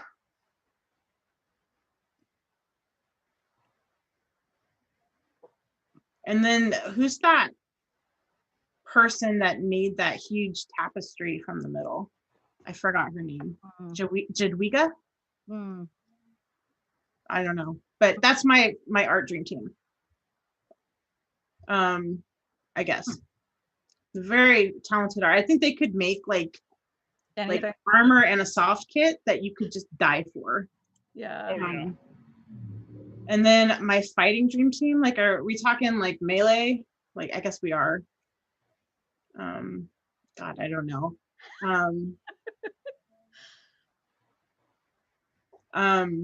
I'll put Duke Thorfinn on spear. Duke Sven. Well, you know what? I want all the Svens. All the Duke Svens. All the Svens. Give me all of them. All the Svens. Yeah. So all the Duke Svens and Duke Thorfinn. That's 5. What, four Svens and a Thorfinn? Yeah, 4 Svens and a Thorfinn. That's good. That sounds like a bad porn in itself. Also, I kind of would sign up for that too. Can I sign that one up for my sex party? Yeah, I can't unsee that now. That would just be weird. It would be so weird and glorious. Oh my goodness. I just imagine a bunch of them standing around with it's all the dudes in the tent just kind of just being like,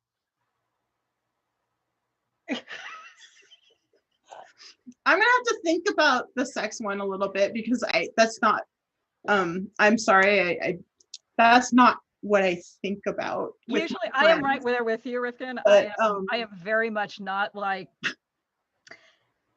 I don't know. It's okay, I'm the sloot of the bunch. And I think it's different, right? Like, what would I want to watch versus what might be really interesting to be in? Participate. Right? Like, yeah, exactly. different. Yeah, that is different. It is much. Yeah. Do I go next? Can I Yep. just get mine out of the way? So my my art team would be Helga,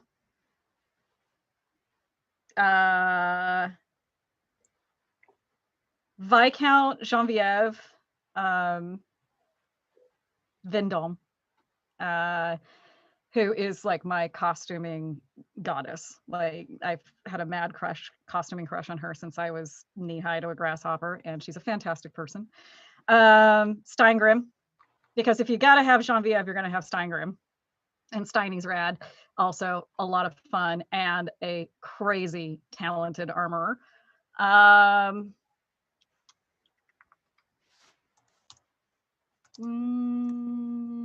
there. I'm getting there. Hang on. It's coming to me.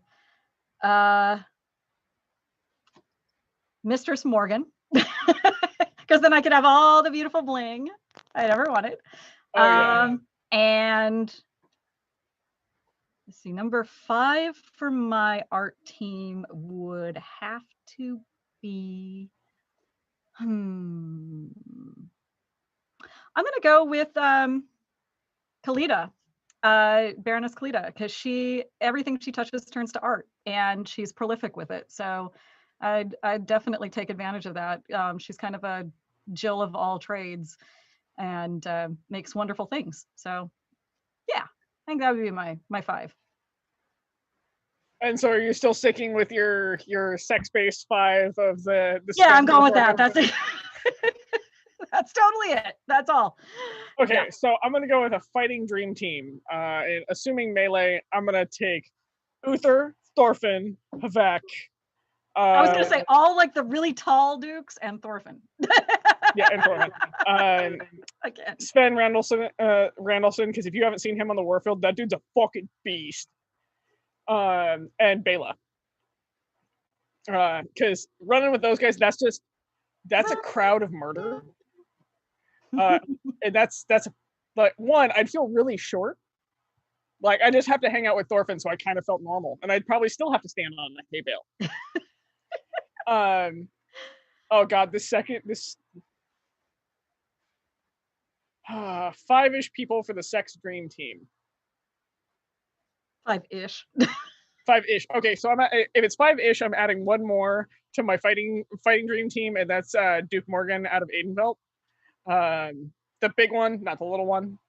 The little one lives up here now. Yeah, the little one's a badass also, but Morgan on the field is definitely a cave troll or a moose and rut, one of the two. Sex. Yes.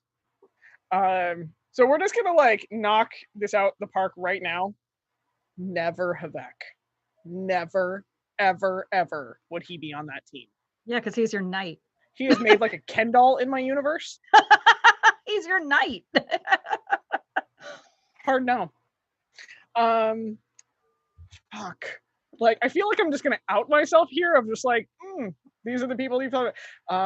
Hang on just a quick second. I just got a text message from Thorfinn that says, "My ego on the field makes me seem taller."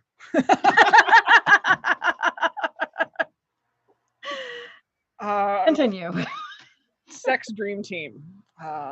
Fuck. This is so awkward. I'm gonna go with Morgan, Duchess Liz. Oh man, who in this? Bela, my husband. God, he made the cut somewhere. My inner asshole. I'm like, I'm gonna be terrible. I'm gonna say you. I think you'd be on my team too. I mean, Jesus. Well, I was gonna say Miss Sassy, you'd be on that team. Keep dreaming, girl. Yeah, exactly. Hey, this is a dream team, okay? This is a weird ass dream team, okay? Shit, I need like one more. So awkward, and I'm actually blushing. I'm Who gonna throw volunteers Ugo as in there tribute? just because I bet you he's freaky. Who? Ugo. Ugo?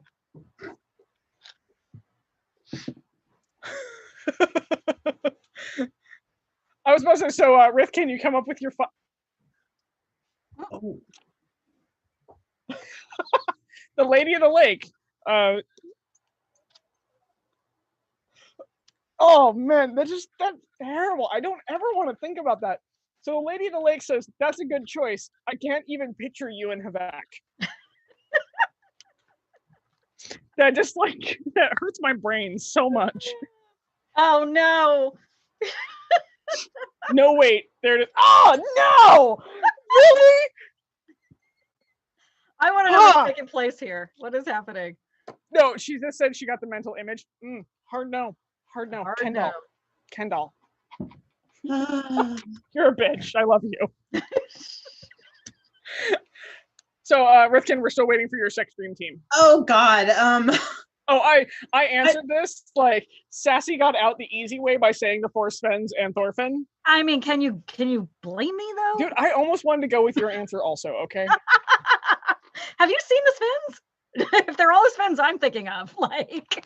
Oh man, I just totally forgot. I didn't put Seto on that list, and Seto needs to be on that list. Shit, yes. Seto. Oh, Count Chocula 100% on that. Okay, it's a six-person team for me because Seto's on there. A sextet. I'm sitting here and I'm like, oh, I forgot all these artists too. I mean, there's so many good artists that I feel bad that I left people out. But well, how about people that work really hard? Like those people would be on my sex team because they'd want to please, I guess. And it's not about, I don't know. That's a really hard question because that's awkward. It is. I just barely got away with it because my boyfriend was on their team. So I was like, well, it works for me, I guess. I'll pick that one. Okay. So shall we go to the other questions that are less awkward? So Rifkin, we are at our time currently where it's about an hour and a half. Do you want to keep going a little bit and answer some of the submitted questions? Sure. Can I ask the question that Inga submitted?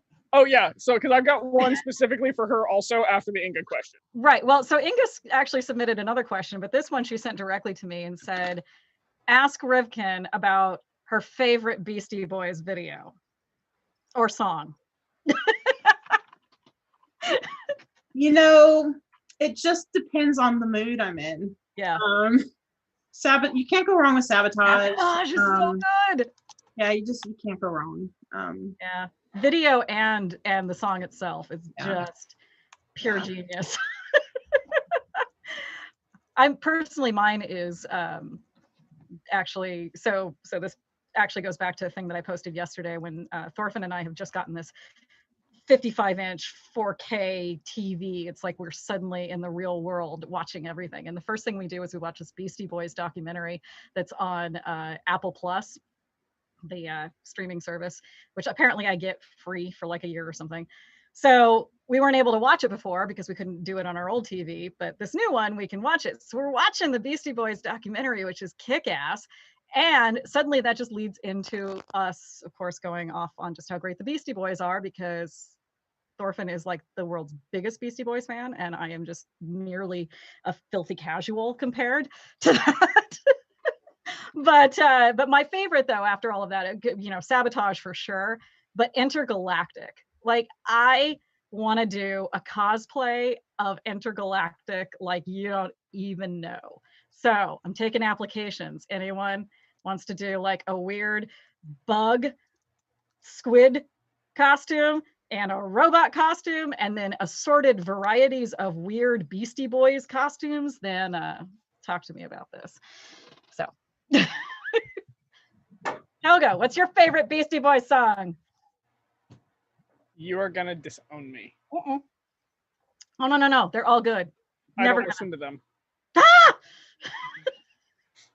Not even Fight for Your Right to Party? So amusingly enough, I know the song, but I don't listen to them on the regular.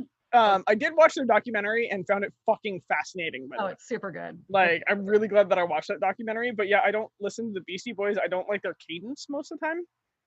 Weird. Okay. Well, I mean, you're allowed to not like things. I'm a weird tech kid. Like, I'm all about the tech and the EDM.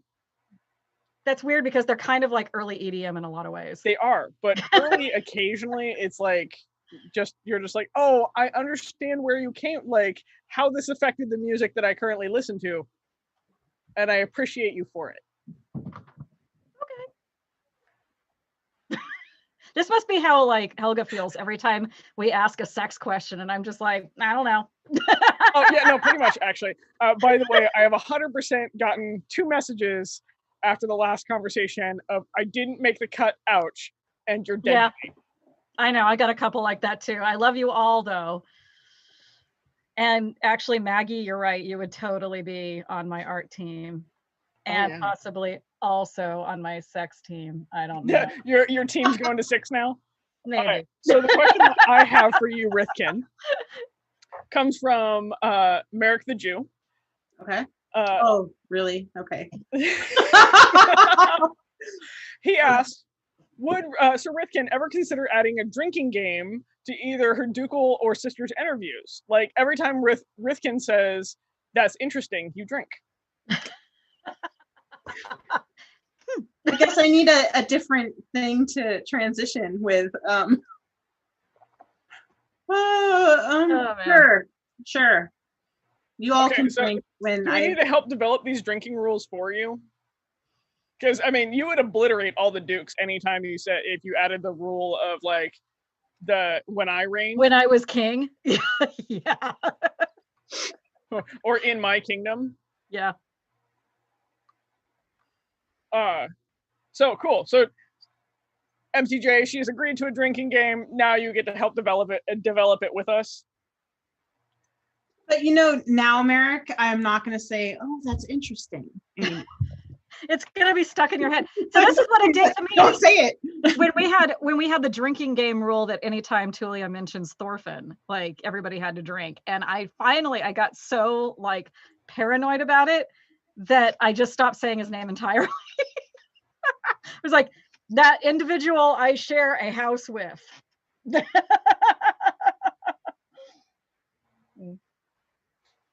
Anyways. Sorry, I'm replying to one of our commenters, which is just awesome.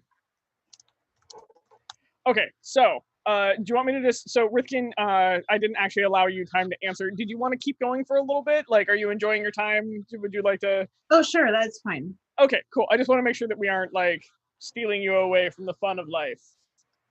No, I'm gonna get off this and I have to go hit the elliptical. So save me from my workout. Oh, okay, so we're saving you from a workout. Okay. We'll do like 2 more or something. How about that? Okay, so we had 1, 2, 3, 4, 5, 6. We had a bunch, but they're not all like specific. So one, do you want me to just randomly pick sassy? Because I've got them all here. I think we should do one by Baroness Anne. Oh, okay. Really so Baroness, yeah, that's actually a really good one. Yeah. So Baroness Anne asks, if you could live in one cartoon series for the rest of your life, what would it be? And would your persona choose differently? Okay. For me, it would be Phineas and Ferb. For obvious reasons. They do something very cool and fun every day, and then it magically disappears and there's no cleanup. For my persona, it would probably be like She-Ra or something. Or the Justice League. Oh yeah. It's cool. Yeah, I think mine would live like, or for me, I would live in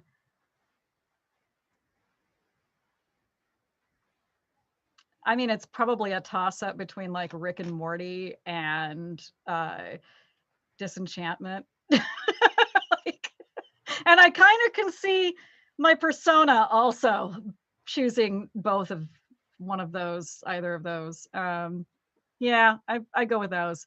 But if we're gonna actually talk about like, classic, oh my God, classic 1980s cartoons, I think my inner 8-year-old was all about this really like I'm sure if I watched it now, I would be completely just like, oh my God, you thought this was an amazing cartoon show. But it was on like after school programming kind of stuff.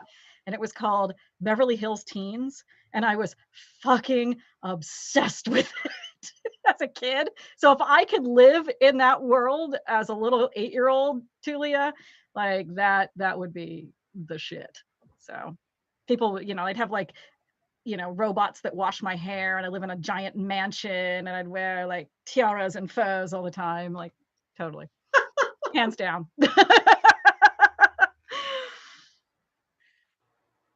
By the way, I'm dying in the comments that we have past guests watching the show that are like, we're so glad you didn't ask us that bonus question.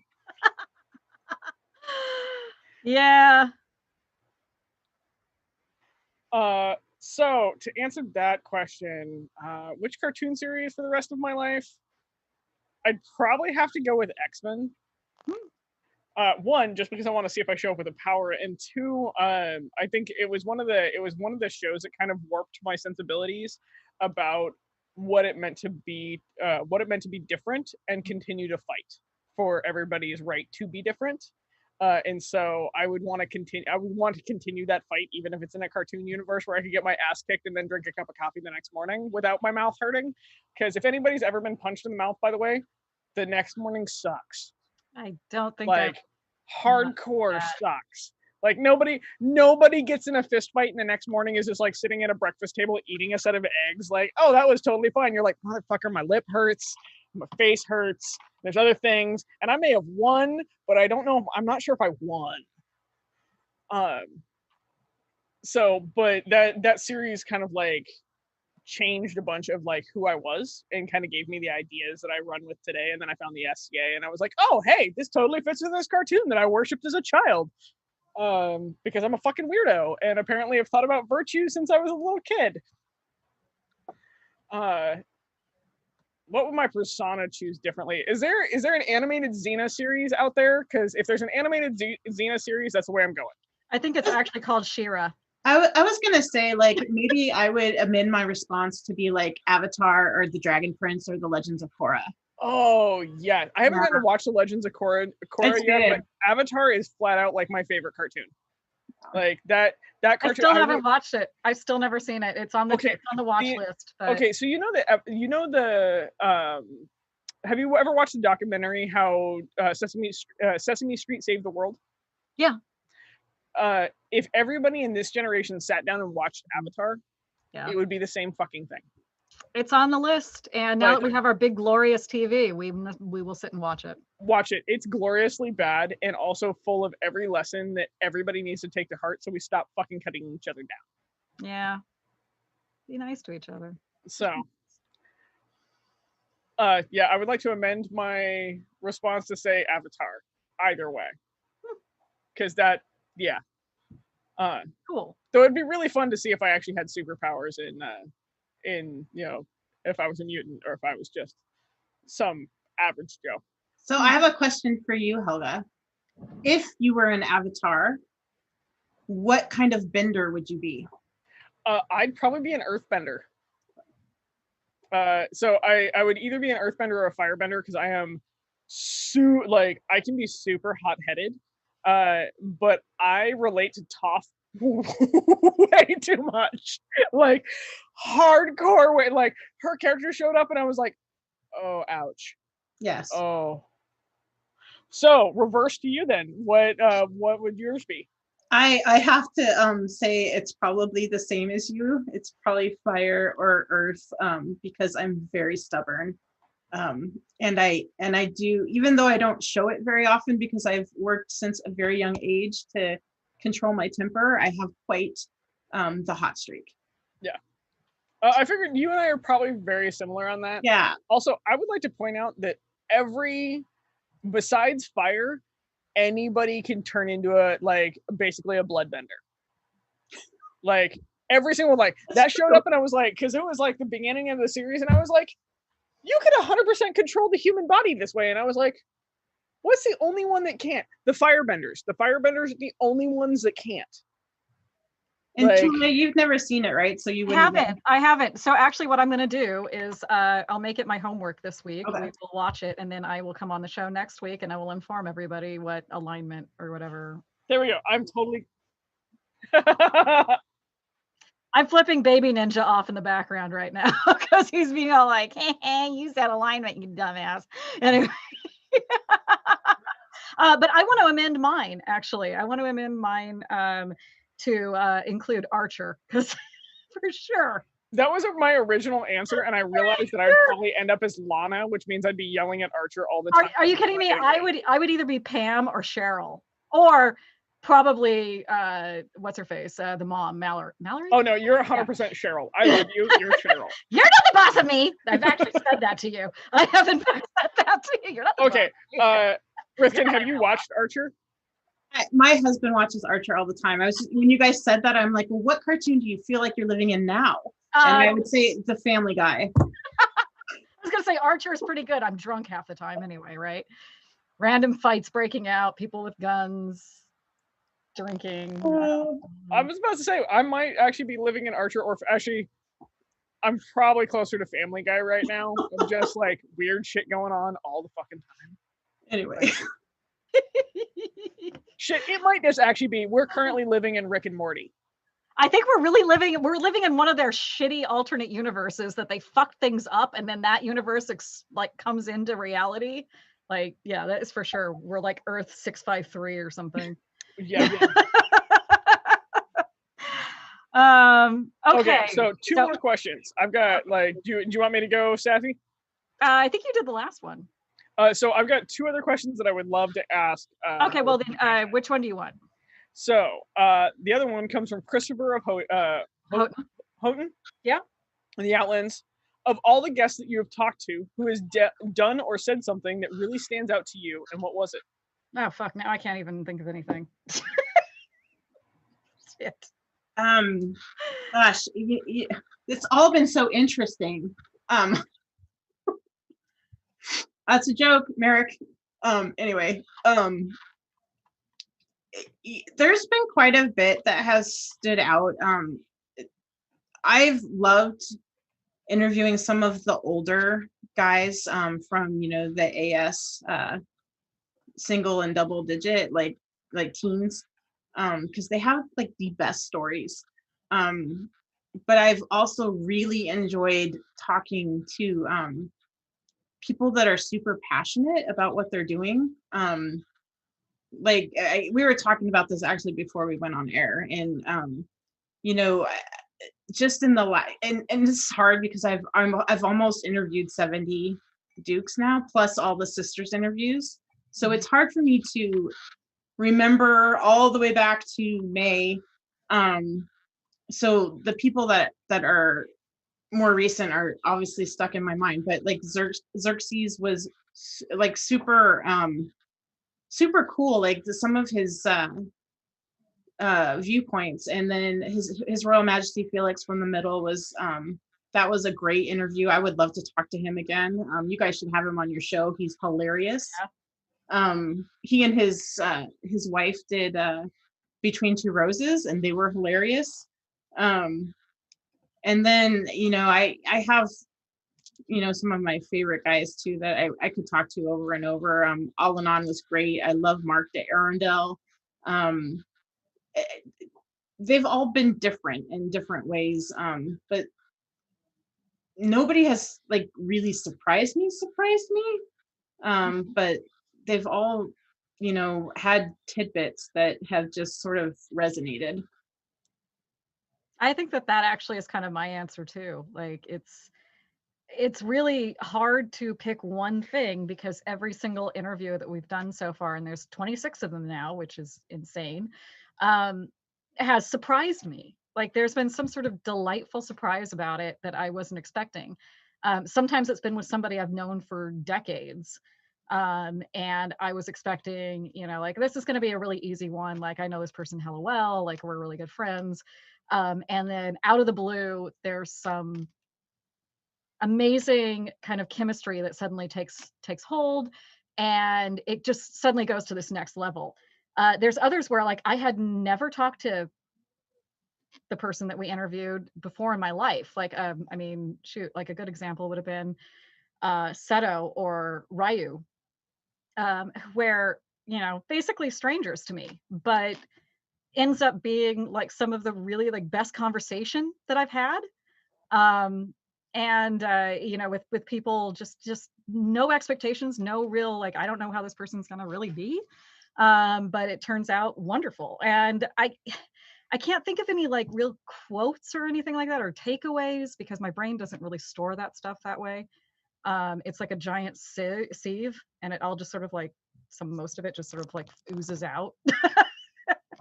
But I will say that I think that most of the, well, I shouldn't even say most, everybody that's been on the show has been a wonderful, delightful surprise in some way or another that's been completely unexpected, including you, Rifkin.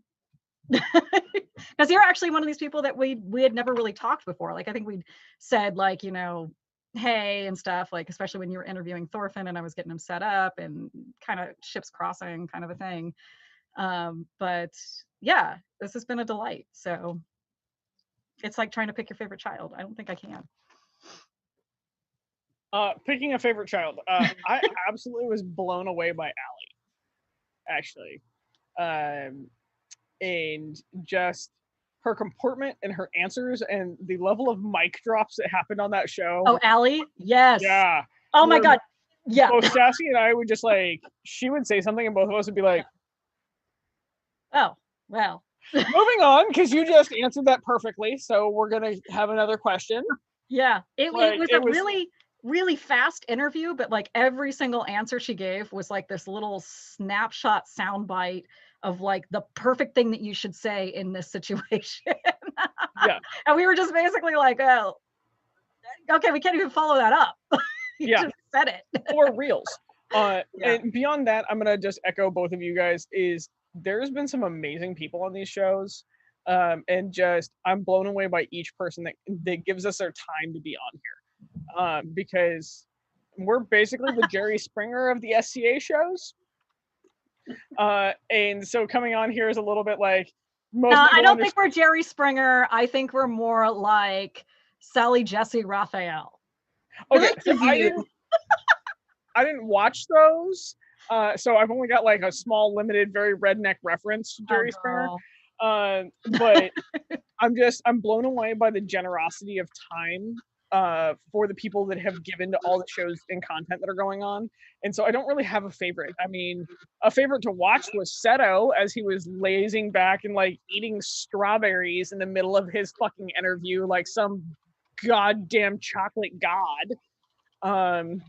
But like, everybody's brought their own uniqueness to the show, and it's gifted up. It's been a gift.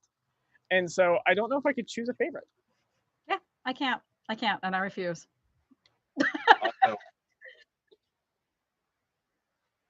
That's right. Yeah, I saw that. Yeah, we do have to drink. Sorry, Jane.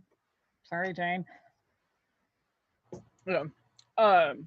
So with that, do we want to do one more, or shall we wrap it up? I think we should wrap it up. I think we should end on a high note. Like, everybody's awesome. Let's, you know. And I'm just gonna say this: yes, Logan, we still love you.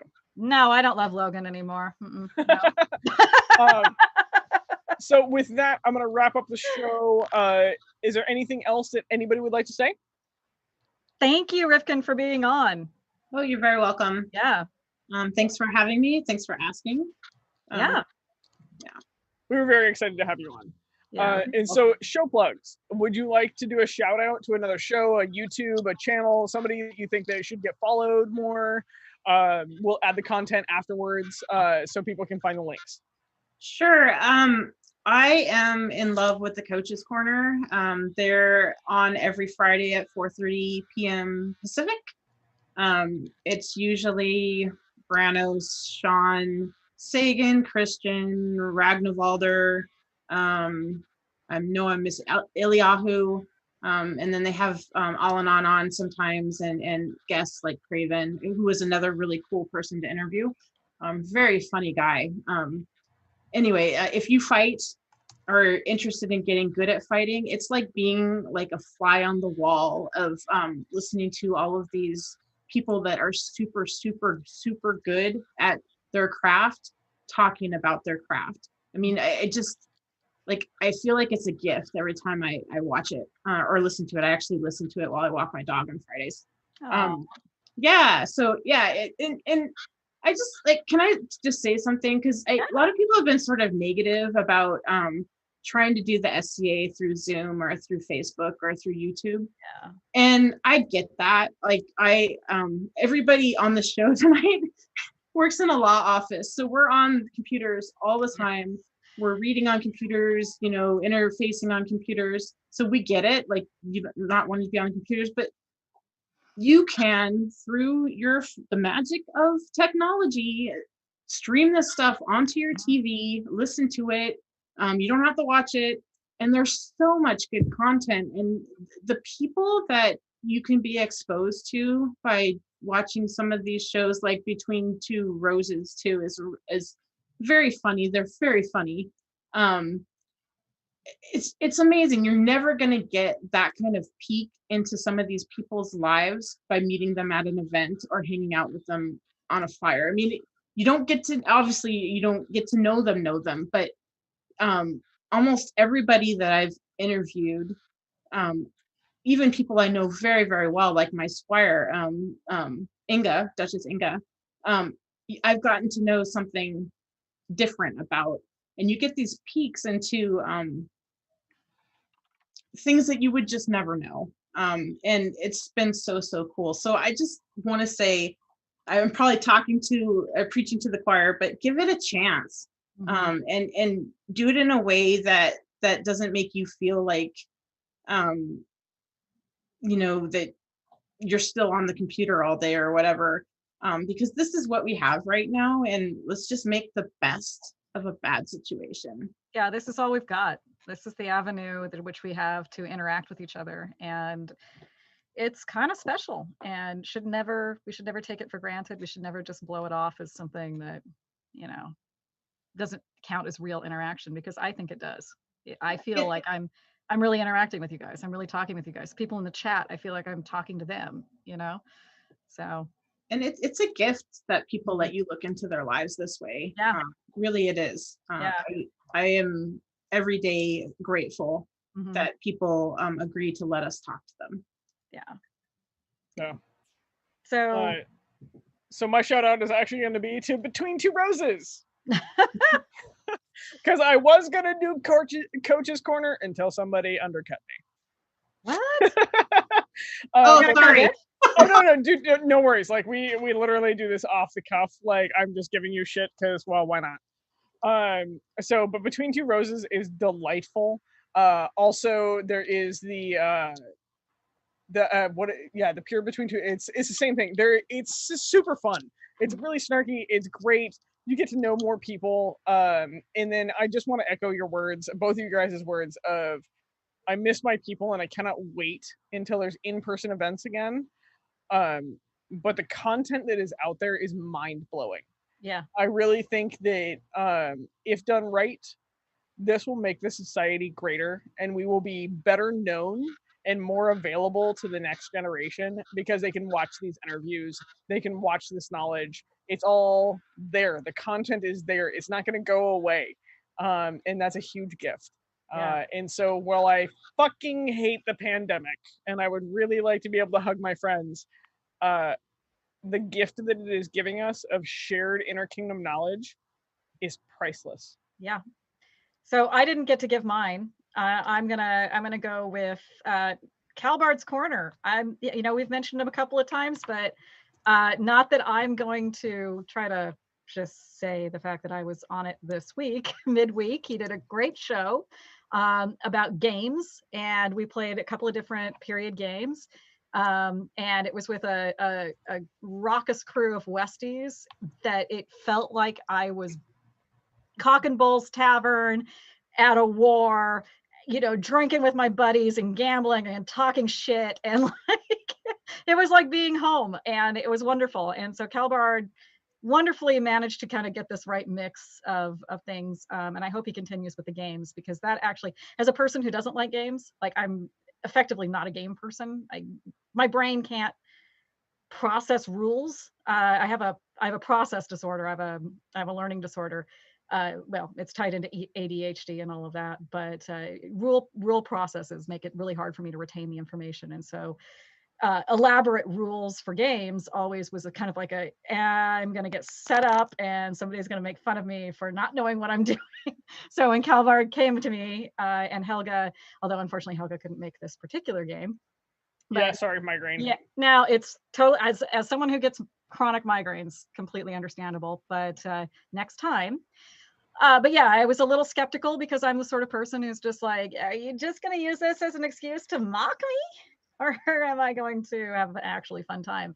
I had an actual fun time, and it felt very real. Again, if we're going to go back to the conversation earlier about this video medium not being real, that's not true. It is absolutely, it felt like I was back there with my friends, just, throwing dice and talking shit and drinking gin and tonics, as is the proper Western way. So and also because we know that Logan is going to just like razz us forever if we don't plug Ask a Knights live Thursdays at 7 p.m.